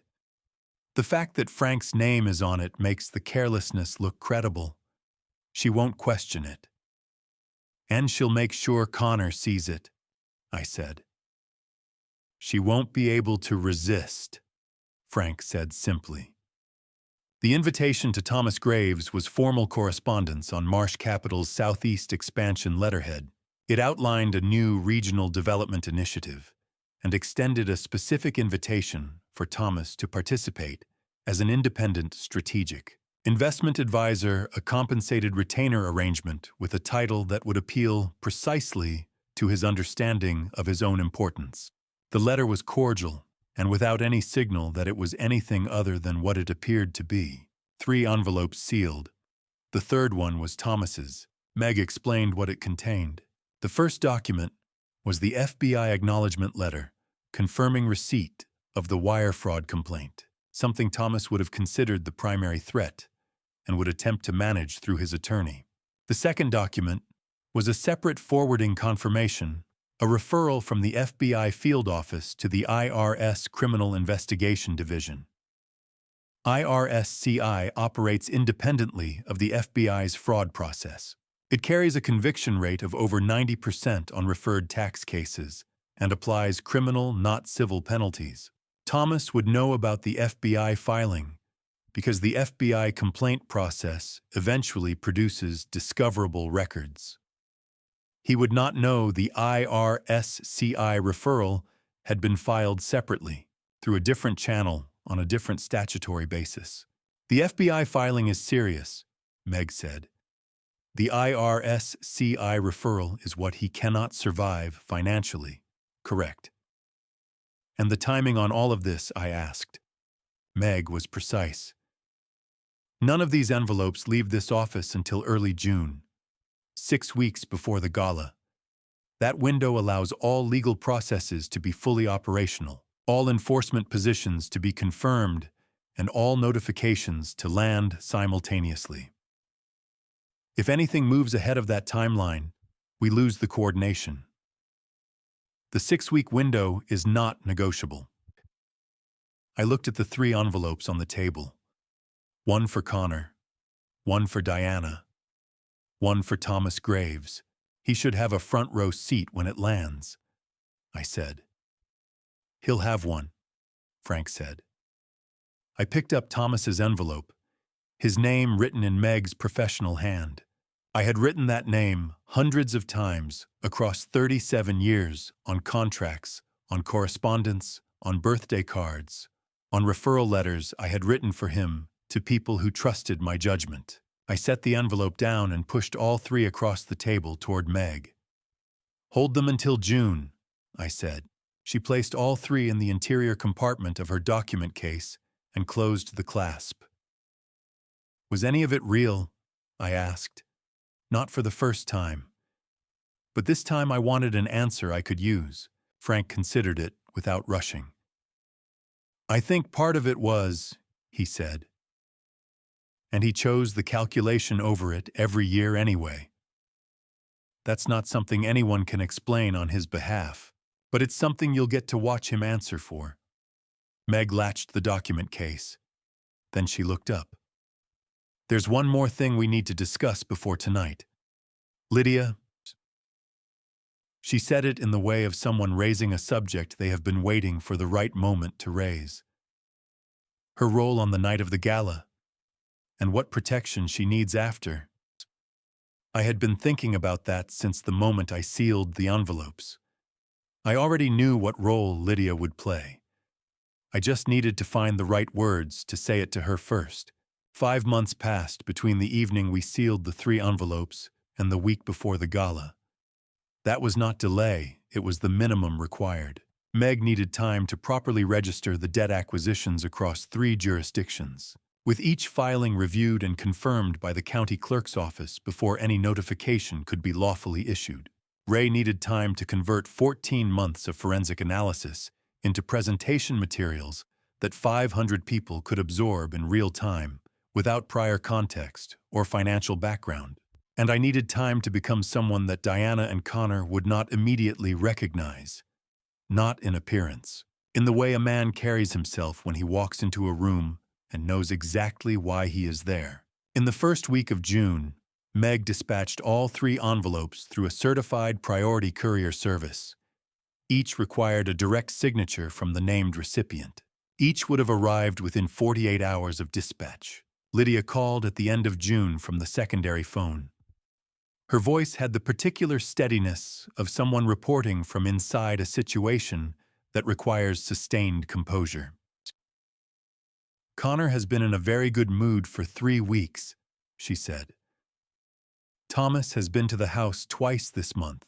Mom bought a new outfit from a boutique she hasn't visited since Connor's last company launch. A pause. She ironed it twice. They've taken the bait, I said. They're planning what they're going to say to you when they see you. Connor is practicing something. He keeps starting sentences and stopping. She said it without satisfaction. Just information. Delivered cleanly. Thomas gave Connor advice on the phone call I managed to catch part of. He told him to stay composed and let the opportunity speak for itself. Good. Lydia came to Milbrook Falls for 2 days at the end of June. We sat in Frank's office for most of the first afternoon. Her role on the night of the gala arrive early, take the 3rd row center. Not approach Diana or Connor before the presentation begins. After the presentation concluded, she would move to the VIP anteroom. She had a specific role there, one we had discussed at Cedar Pass, and refined across 3 subsequent phone calls. She understood it. She had no questions. That more than anything, told me she had been preparing for it longer than I had been planning the evening itself. Marcus Webb came to Milbrook Falls the following week. He was a compact, deliberate man in his early 50s, 12 years with the federal government, before moving into private security management, the last 4 of which had been with Marsh Capital. Frank had brought him on for reasons that had nothing to do with this evening. He was simply very good, and he happened to be available. We met in the conference room for 90 minutes. Meg had prepared 3 photographs, Diana Connor Thomas. Marcus studied each one for 30 seconds before setting them aside. These 3 guests, he said. You want them to feel like they're moving freely. I want them to believe they have choices, I said, while actually having none. Quietly is essential. For Thomas, specifically, Marcus had one additional instruction. Upon Thomas's arrival at the hotel before the main presentation began, a member of Marcus's team would approach him in the lobby with a personal welcome. Compliments of the event organizers' VIP table had been reserved in his honor. Would he follow them for a private welcome reception before the evening commenced? The framing was flattering. Thomas would find it entirely credible. He would be seated at a table with a direct sightline to the main presentation screen before the first slide appeared. He would be inside the room before he understood what the room contained. And if any of the 3 want to leave after the presentation, Marcus asked. You'll let them know that the supporting documentation will be served at their home addresses by 9 the following morning, if they prefer to take that route. I looked at him. They'll understand what that means. They'll understand, he said. The last evening in Millbrook Falls, Frank grilled on the back deck while the sun dropped behind the western ridge. We ate without any discussion of the following week. We talked instead about our mother, about a specific summer when we were boys, a lake 2 hours north of where we grew up, the same spot 3 summers in a row, the same boat, the same rods. Between 2 summers, we had not caught a single fish worth keeping. You remember that lake, Frank said. 3 summers. Nothing to show for any of it. Best fishing I ever did, he said. A long silence, both of us looking at the dark tree line. Yes, I said. Same. I checked into the Hartwell Grand the following afternoon. Room 1014, 10th floor. The key card was white and clean and carried the hotel's name in small silver letters. I set my bag on the luggage rack and went to the window, the Hartwell skyline. The particular silhouette of it from the east, the water tower on the ridge, the courthouse steeple, the block of offices along the commercial corridor, where I had kept a desk for 22 years. The city where I was born, where I built a career, raised 2 children, and was handed a yellow folder across a candlelit table 10 months ago. It was the same skyline, the same city, the same distance from the window to the ridge. The man at the window was not the same man. My phone lit up on the nightstand. Frank, I'm in the room, I said. How does it feel, like standing in someone else's city? Wait until morning, he said. You'll remember it's yours. I lay down on the bed without taking off my jacket and looked at the ceiling. 6 days. I did not feel triumphant. That was not what this feeling was. It was closer to the sensation of standing at the edge of something significant, the particular stillness that comes in the last moment before you commit to a direction, and everything that follows from it begins. I closed my eyes. I was thinking about the blue jacket folded in the suitcase. I would wear it tomorrow, not because it was lucky, because Lydia had put it there, and that had come to mean more than luck had ever managed to. The Marsh Capital Southeast Foundation Charity Gala began at 7. I was in the building at 5:30, walking the room with Marcus to confirm positions. The grand ballroom of the Hartwell Grand held 600 at round tables. We had 512 confirmed attendees. The Hartwell Legal Aid Society co-sponsorship had opened the city's full donor network, regional executives, municipal officials. 2 state legislators, a 4-person print press contingent, and a 6-person local broadcast crew whose cameras were permitted only in the pre-event and post-event periods, not during the presentation itself. Marcus had been specific about that in the venue contract. Whatever was said from the stage tonight would be heard in this room before it was reported anywhere else. We confirmed the angles from the stage to the VIP balcony. We confirmed the position of the documentation envelopes at each numbered table. We confirmed the 2 access points to the East Corridor anteroom, 1 entry, 1 exit, both staffed by Marcus's team from 7 o'clock onward. The room was as prepared as a room could be. I carried the old suitcase down from room 1014 and placed it backstage beside the left upright of the presentation podium. The stage manager looked at it once and said nothing. I had not explained it to her and did not intend to. It would be visible from the stage in approximately 90 minutes, and it would make no sense to anyone in the room until it did. At each of the 512 place settings beside the event program and the foundation materials sat a sealed white envelope. The documentation packets Meg had assembled over the previous 3 months, a 12-page summary document containing the key findings from Ray's forensic analysis. The redacted operating agreement with Section 11 marked the shell company transaction summary, and a 1-page legal reference sheet explaining the relevant statutes and the status of the filed complaint. The envelopes were sealed. They would be opened by the people in those seats at whatever point in the evening they chose, most likely during the presentation, some possibly before. Meg had accounted for both. I went up to the VIP balcony at 6:15 and stayed there. The room filled over the following hour in the unhurried way of well-attended civic events, guests arriving in pairs and small groups, finding their tables collecting drinks from the bar stations along the north wall. I watched from the balcony with the particular attention of a man who has spent months preparing for a specific 2 hours and is now simply waiting for it to begin. At 7:12, Diana and Connor came through the main entry together. Diana's new outfit, the one Lydia had mentioned in June, was a structured navy ensemble appropriate and considered, the choice of someone who had anticipated a specific kind of evening. Connor's suit fit with the precision of something recently tailored. He carried himself 3 inches taller than I remembered, the bearing of a man who believes he is walking into an opportunity rather than a conclusion. They move through the room with the ease of people who assume they are on the right side of whatever is about to happen. I watched Diana for 5 minutes from the balcony.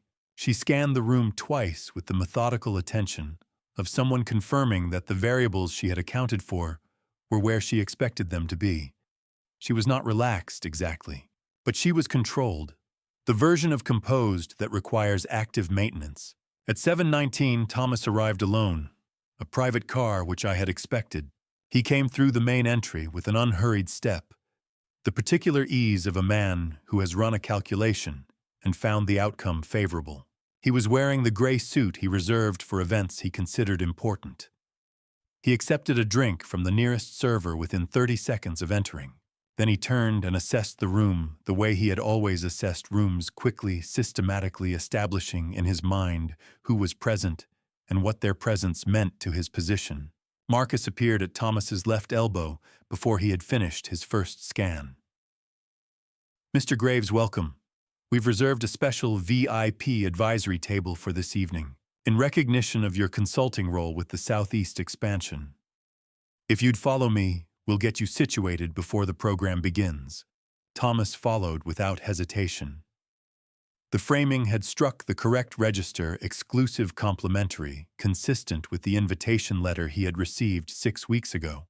2 members of Marcus's team were already positioned at the table when Thomas sat down. They did not appear to be positioned. They appeared to be staff arranging water glasses. Marcus confirmed the outcome to me in a single exchange through the earpiece at 7:22. "Graves is at the advisory table, 2 of mine on either side. Any questions?" He actually looks quite pleased with himself. He would. From the balcony, the room had the quality of a scene that does not yet know it is significant. 500 people moving between tables, reading the event programs, discovering the sealed envelopes, setting them aside or sliding a thumb under the flap. Thomas at his separated table, receiving a second drink and making conversation with the person to his left, a man I didn't recognize, who would later be identified in a press report as a city council member. Connor reading the Marsh Capital brochure with the expression of someone reviewing material about a company he intends to run. Diana, arms crossed, watching the stage. At the north end of the first section, third row center, Lydia. She had arrived 40 minutes before anyone else. She was sitting with her hands in her lap and her eyes on the stage, and she had the stillness of someone who had been waiting for this evening since she found a possession order draft on her brother's laptop 14 months ago. Lydia had heard Thomas at the bar earlier in the evening speaking to a man she did not recognize. She told me afterward, it was a wonderful event. I'm actually engaged as a strategic advisor for this Southeast expansion. A pause. The other man. Oh, I wasn't aware. Thomas, very new arrangement, quite exclusive. At 7:58, the chandelier lighting reduced to the display level. The string quartet in the northeast corner played their final measure and stopped. I picked up the old suitcase from beside the podium, carried it to the base of the stage steps, and walked up. Through the gap in the stage curtain, Connor straightening his jacket at his table, one precise adjustment. Diana's arms still crossed, her jaw set in the particular way it set when she was holding something controlled. Thomas at the separated VIP table, drink in hand, watching the stage with the eyes of a man who had not yet begun to recalculate. The MC stepped to the podium. Ladies and gentlemen, trust beneficiary and co-director of operations of Marsh Capital Southeast, Mr. Edward Marsh. The applause started from the center of the room and widened outward in the way of a crowd responding to a name it has been prepared for.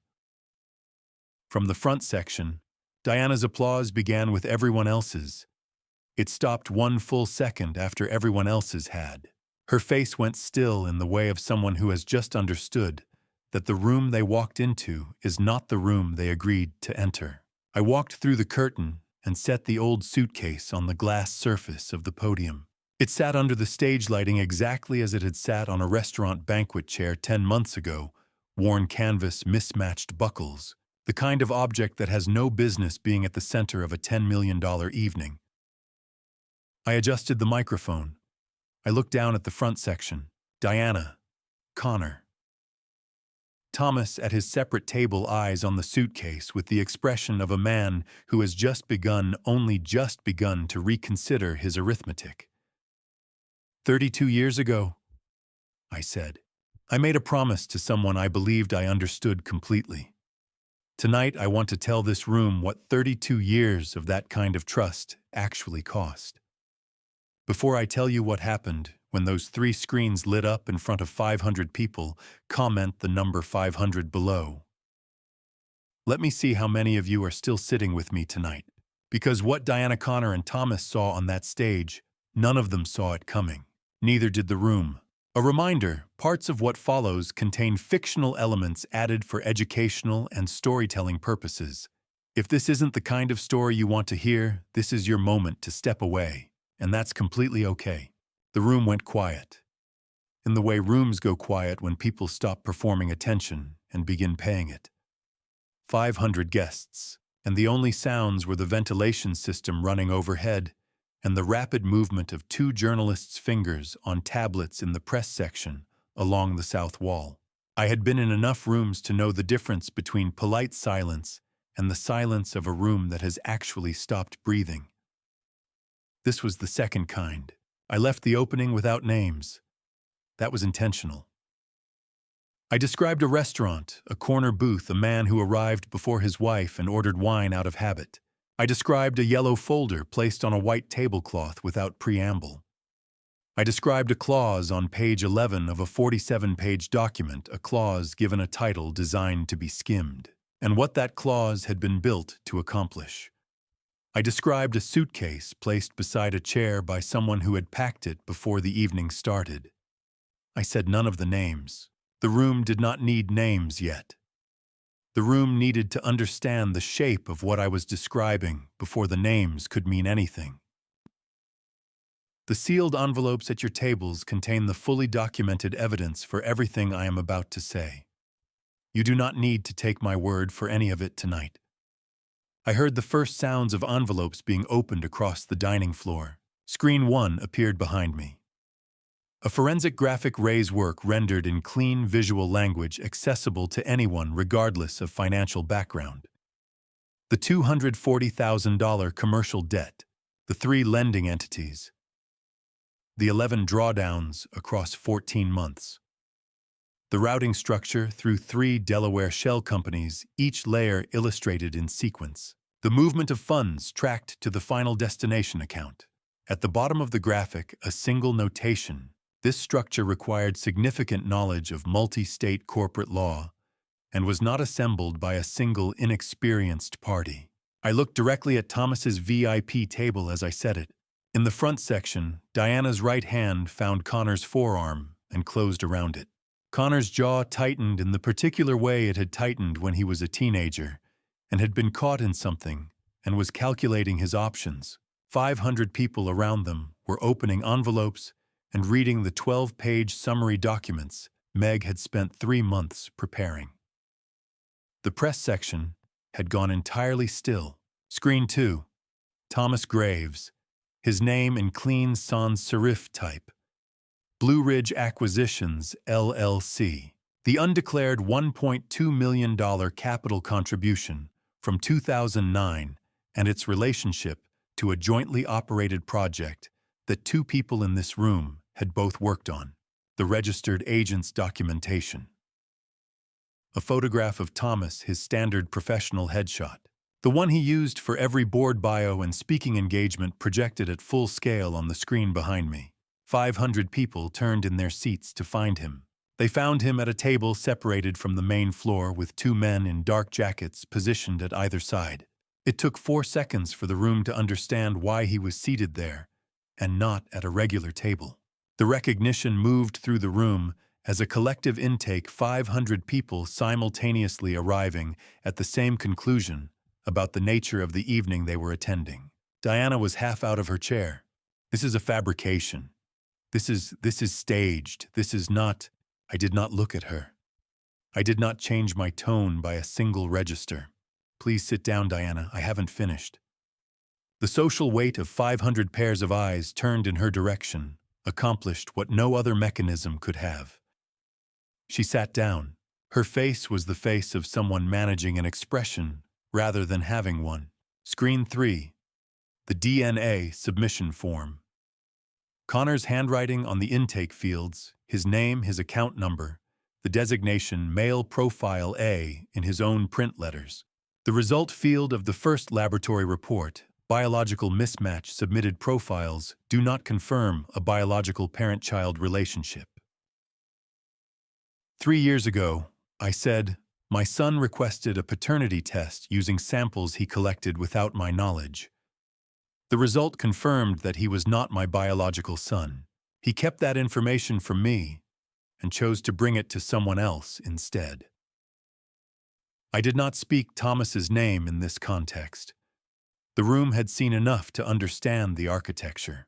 The specific identity of the biological father would be established in a private room in front of the people for whom it was relevant, with the full forensic documentation present. Connor came to his feet. Marcus took 1 step forward from the perimeter. Dad, you can't. Please sit down, Connor. I did not raise my voice. I did not vary the pace of my delivery by a single word. He sat down. At the VIP table, Thomas leaned toward the man to his left and said something briefly. The man, one of Marcus's team, responded without turning his head. Please remain at your table, sir. Thomas turned back to the front. But his eyes were not still. They were doing the rapid inventory of a man whose calculation has just changed fundamentally and who is trying to locate the new exit in a room he no longer understands. From the center of the dining floor, a man in a business suit I did not recognize raised his hand. Does this apply to the family residence? Yes, I said.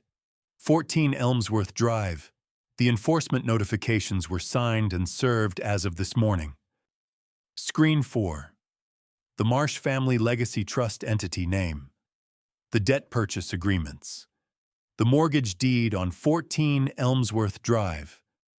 And at the creditor line of both instruments, in the clear black type of a legal document of record, Edward J. Marsh, beneficiary, Marsh Family Legacy Trust. Effective this morning, enforcement notifications have been confirmed across all three instruments.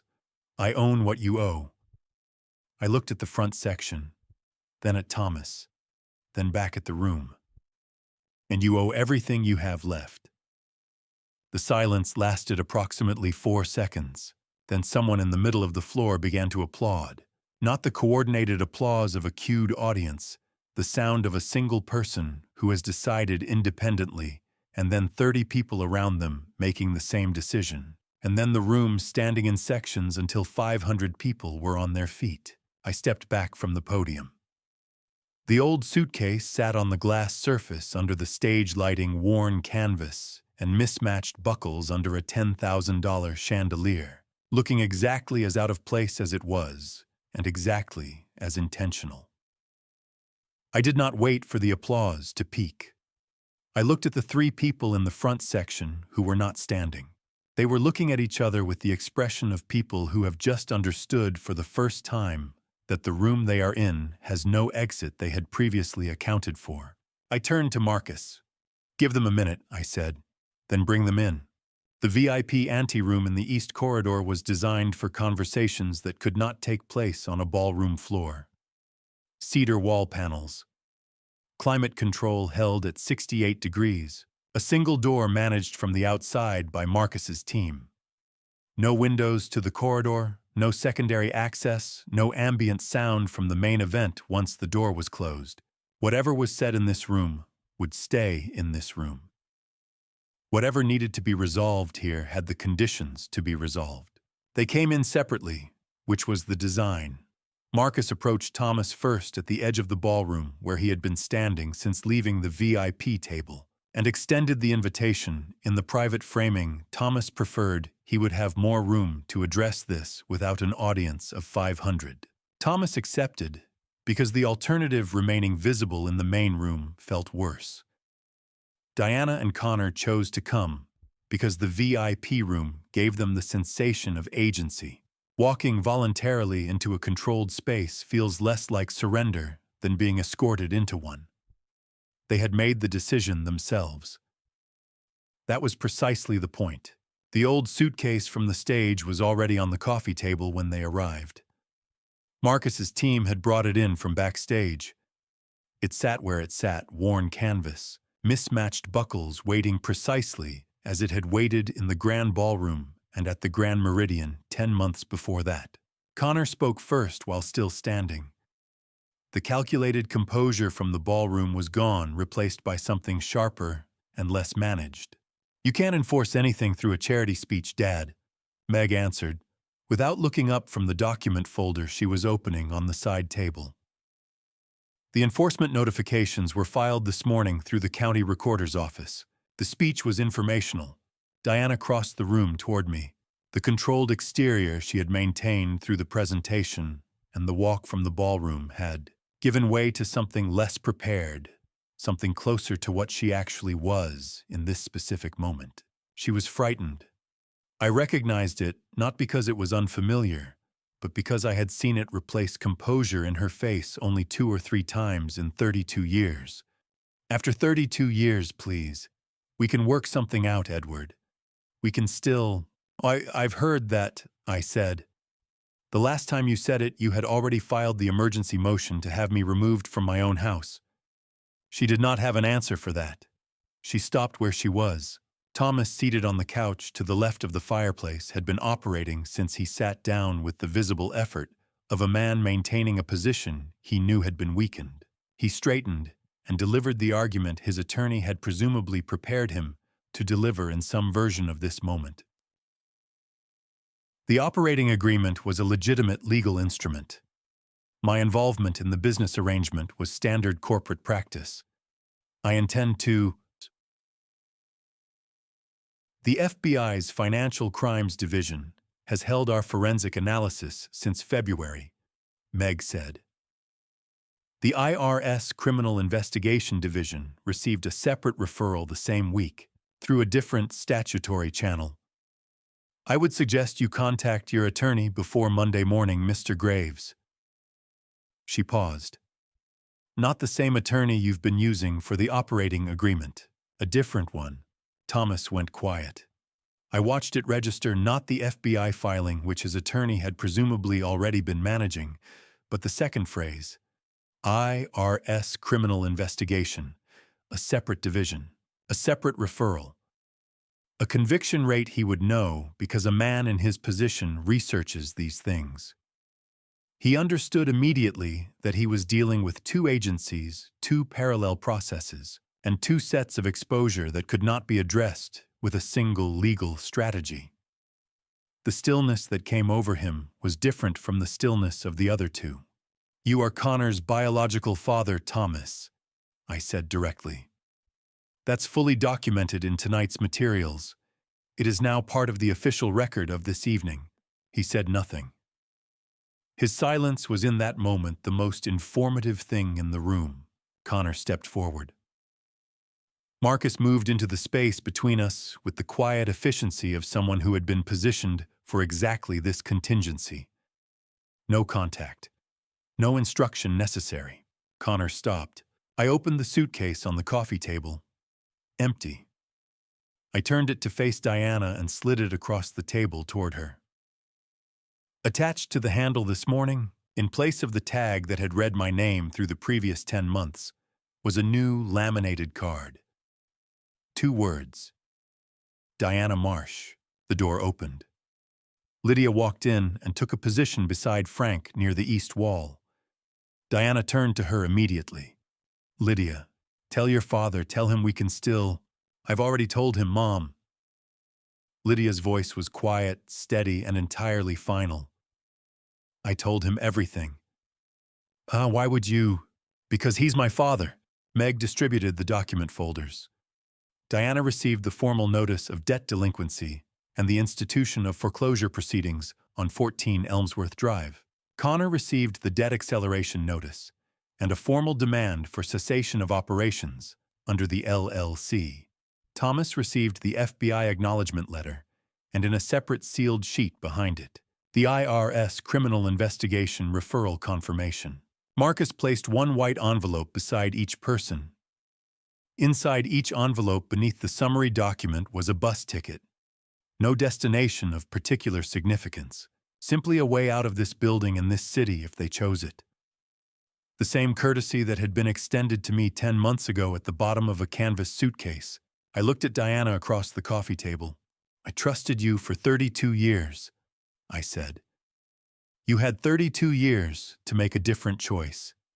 Any morning, any ordinary Tuesday. I stopped. This is the last conversation we're going to have. I stood. I looked at Connor once, not with hatred, not with the heat of the last 10 months, but with something older and more accurate, something that simply acknowledged what he was and was not to me and did not require a name. I did not look at Thomas at all. I turned and walked to the door. Outside in the corridor, Frank was already there. He had not come in. He had waited where he said he would. He handed me a glass of water without asking how it had gone. Behind the closed door, the muffled sounds of 3 people opening white envelopes, unfolding documents that would end whatever remained of their ordinary lives. I thought about the bus tickets at the bottom of each envelope, the specific symmetry of it, a suitcase packed by someone else, a direction chosen under pressure, a city left in the dark. I had been on that end once. Now it was theirs. I set the water glass down on the console table beside the door. Let's go, I said. I owe your event a proper ending. When Diana, Connor, and Thomas were escorted through the hotel's service corridor to the secondary exit, a summer storm had moved across Hartwell. The kind that arrives in July without warning and deposits enough rain in 40 minutes to overflow the drainage channels and turn the pavement into a mirror reflecting every lit window above. Lydia had positioned herself at a window in the east corridor during the escort. She told me later quietly and without editorial comment what she saw. Diana was standing under the narrow canopy of the service entrance, holding the delinquency notice in her left hand and the old suitcase in her right. The new name tag on the handle had already begun to soften in the rain. Connor opened his white envelope in the shelter of the doorway, removed the bus ticket, and read it for several seconds without appearing to understand what it was, then looked up at the Hartwell sky. Thomas walked ahead toward the parking structure without pausing or speaking to either of them. They did not leave together. They would not, as it turned out, be driving those vehicles regularly for quite some time. I was in the ballroom when all of this occurred, accepting handshakes and answering questions from guests who had stayed. A state legislator asked me 3 specific questions about the trust structure. A board member from the Legal Aid Society said the organization had already fielded 3 donor inquiries during the presentation itself.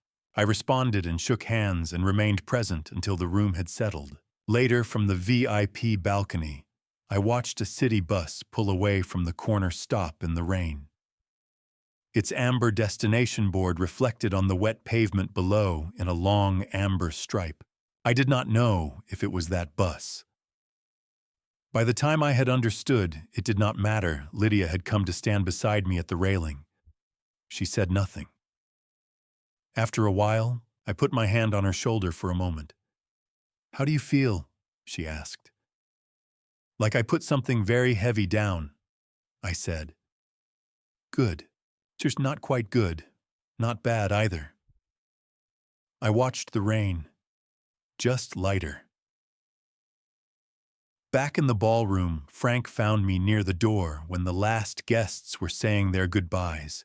He had been working the room, thanking donors, speaking with the Legal Aid Board, being the version of himself that belonged to the public side of an evening like this. "Is it what you thought it would be?" he asked. "No," I said. "How is it different?" "It's quieter. I expected it to be louder." "The loud ones don't last," he said. "Come on, I'll buy you a meal that isn't charity event food." 5 months later, those outcomes had taken the shape they would hold. Diana and Connor were renting a 2-bedroom apartment in a working-class neighborhood on the west side of Hartwell. The LLC had been formally dissolved by court order in October. Connor was working with federal defense counsel in preliminary discussions, the stage that precedes cooperation agreements and does not constitute one, where every party is still measuring what they have against what they might lose. Thomas Graves was in active negotiation across 2 parallel tracks, FBI financial crimes and IRS criminal investigation, simultaneously. His legal team was navigating a position that is as expensive and as structurally unstable as it sounds. A court order issued in September had frozen Blue Ridge Acquisition's assets pending both investigations. No formal resolution of any kind had been reached by December. The house at 14 Elmsworth Drive went to auction in November. The winning bid was $412,000. After the outstanding mortgage balance accrued interest and accumulated legal costs were subtracted, the net recovery attributable to the trust's creditor position was $278,000. I directed that entire amount to the Hartwell Legal Aid Society, designated specifically for household financial abuse survivors. The remaining equity of approximately $134,000 belonged to Diana under her prior ownership position, and I had filed a formal waiver of my creditor claim against that portion. I had not taken her last dollar. I had decided somewhere in the 5 months between the auction and the disbursement that taking it was not what any of this had actually been about. Frank and I formalized our roles at Marsh Capital Southeast in October. I relocated to Hartwell, not to Elmsworth Drive, but to a 2-room apartment on the 6th floor of a building 6 blocks from the regional office. A desk near an east-facing window. A coffee maker I had selected myself. A home assembled, for the second time in my life, from what was actually present. Lydia came on Sundays. Coffee always came first. One Sunday in December, she asked with the particular directness she had inherited from someone, and which I had only recently begun to recognize as a specific quality rather than a general one. "Are you actually okay, or are you telling me you are?" "I'm okay in the way that takes time to be certain of," I said. "That's an honest answer." "I'm practicing." In December, sitting with that coffee and looking at a corner of Hartwell through the window, I thought about a Sunday morning in the old study, the light coming through the east window across the desk, and the feeling that I had built something that mattered. I had been right. I had only been wrong about what the thing was. Not the house, not the company, not the 32 years of ordinary mornings that I had believed constituted the permanent structure of my life. What I had built, what I was still in December. In the process of building, was this the capacity to drive west in the dark, with a worn-out suitcase and no destination, and to believe that somewhere in the exit ramp chosen for the wrong reason. What was actually needed was waiting. I had not been looking for Milbrook Falls. I had been looking for gas. Sometimes that is enough of a beginning. I did not say this with bitterness. I thought it the way a structural engineer reads a building's plans after the renovation is complete, to understand the architecture of what he lived inside. Not to indict the person who drew it. One Sunday, Lydia brought a photograph. She did not say where she had found it. 3 people in front of the Marsh Capital Group sign in Milbrook Falls, Frank, Lydia, and me, photographed on the morning the trust activation documents were signed. In the picture, I was looking slightly to the left, with the expression of a man who has just been told something significant and has not yet fully processed it. Frank was not looking at the camera. He was looking at me the way you look at someone when you need to see how they receive good news. Lydia was looking directly into the lens, smiling with the settled confidence of someone who had known how the story would end long before the man in the center of the frame had understood what story he was in. I set the photograph on the desk by the east window. It was the first thing I saw every morning. There's a verse I return to often, something about the heart being deceitful above all things.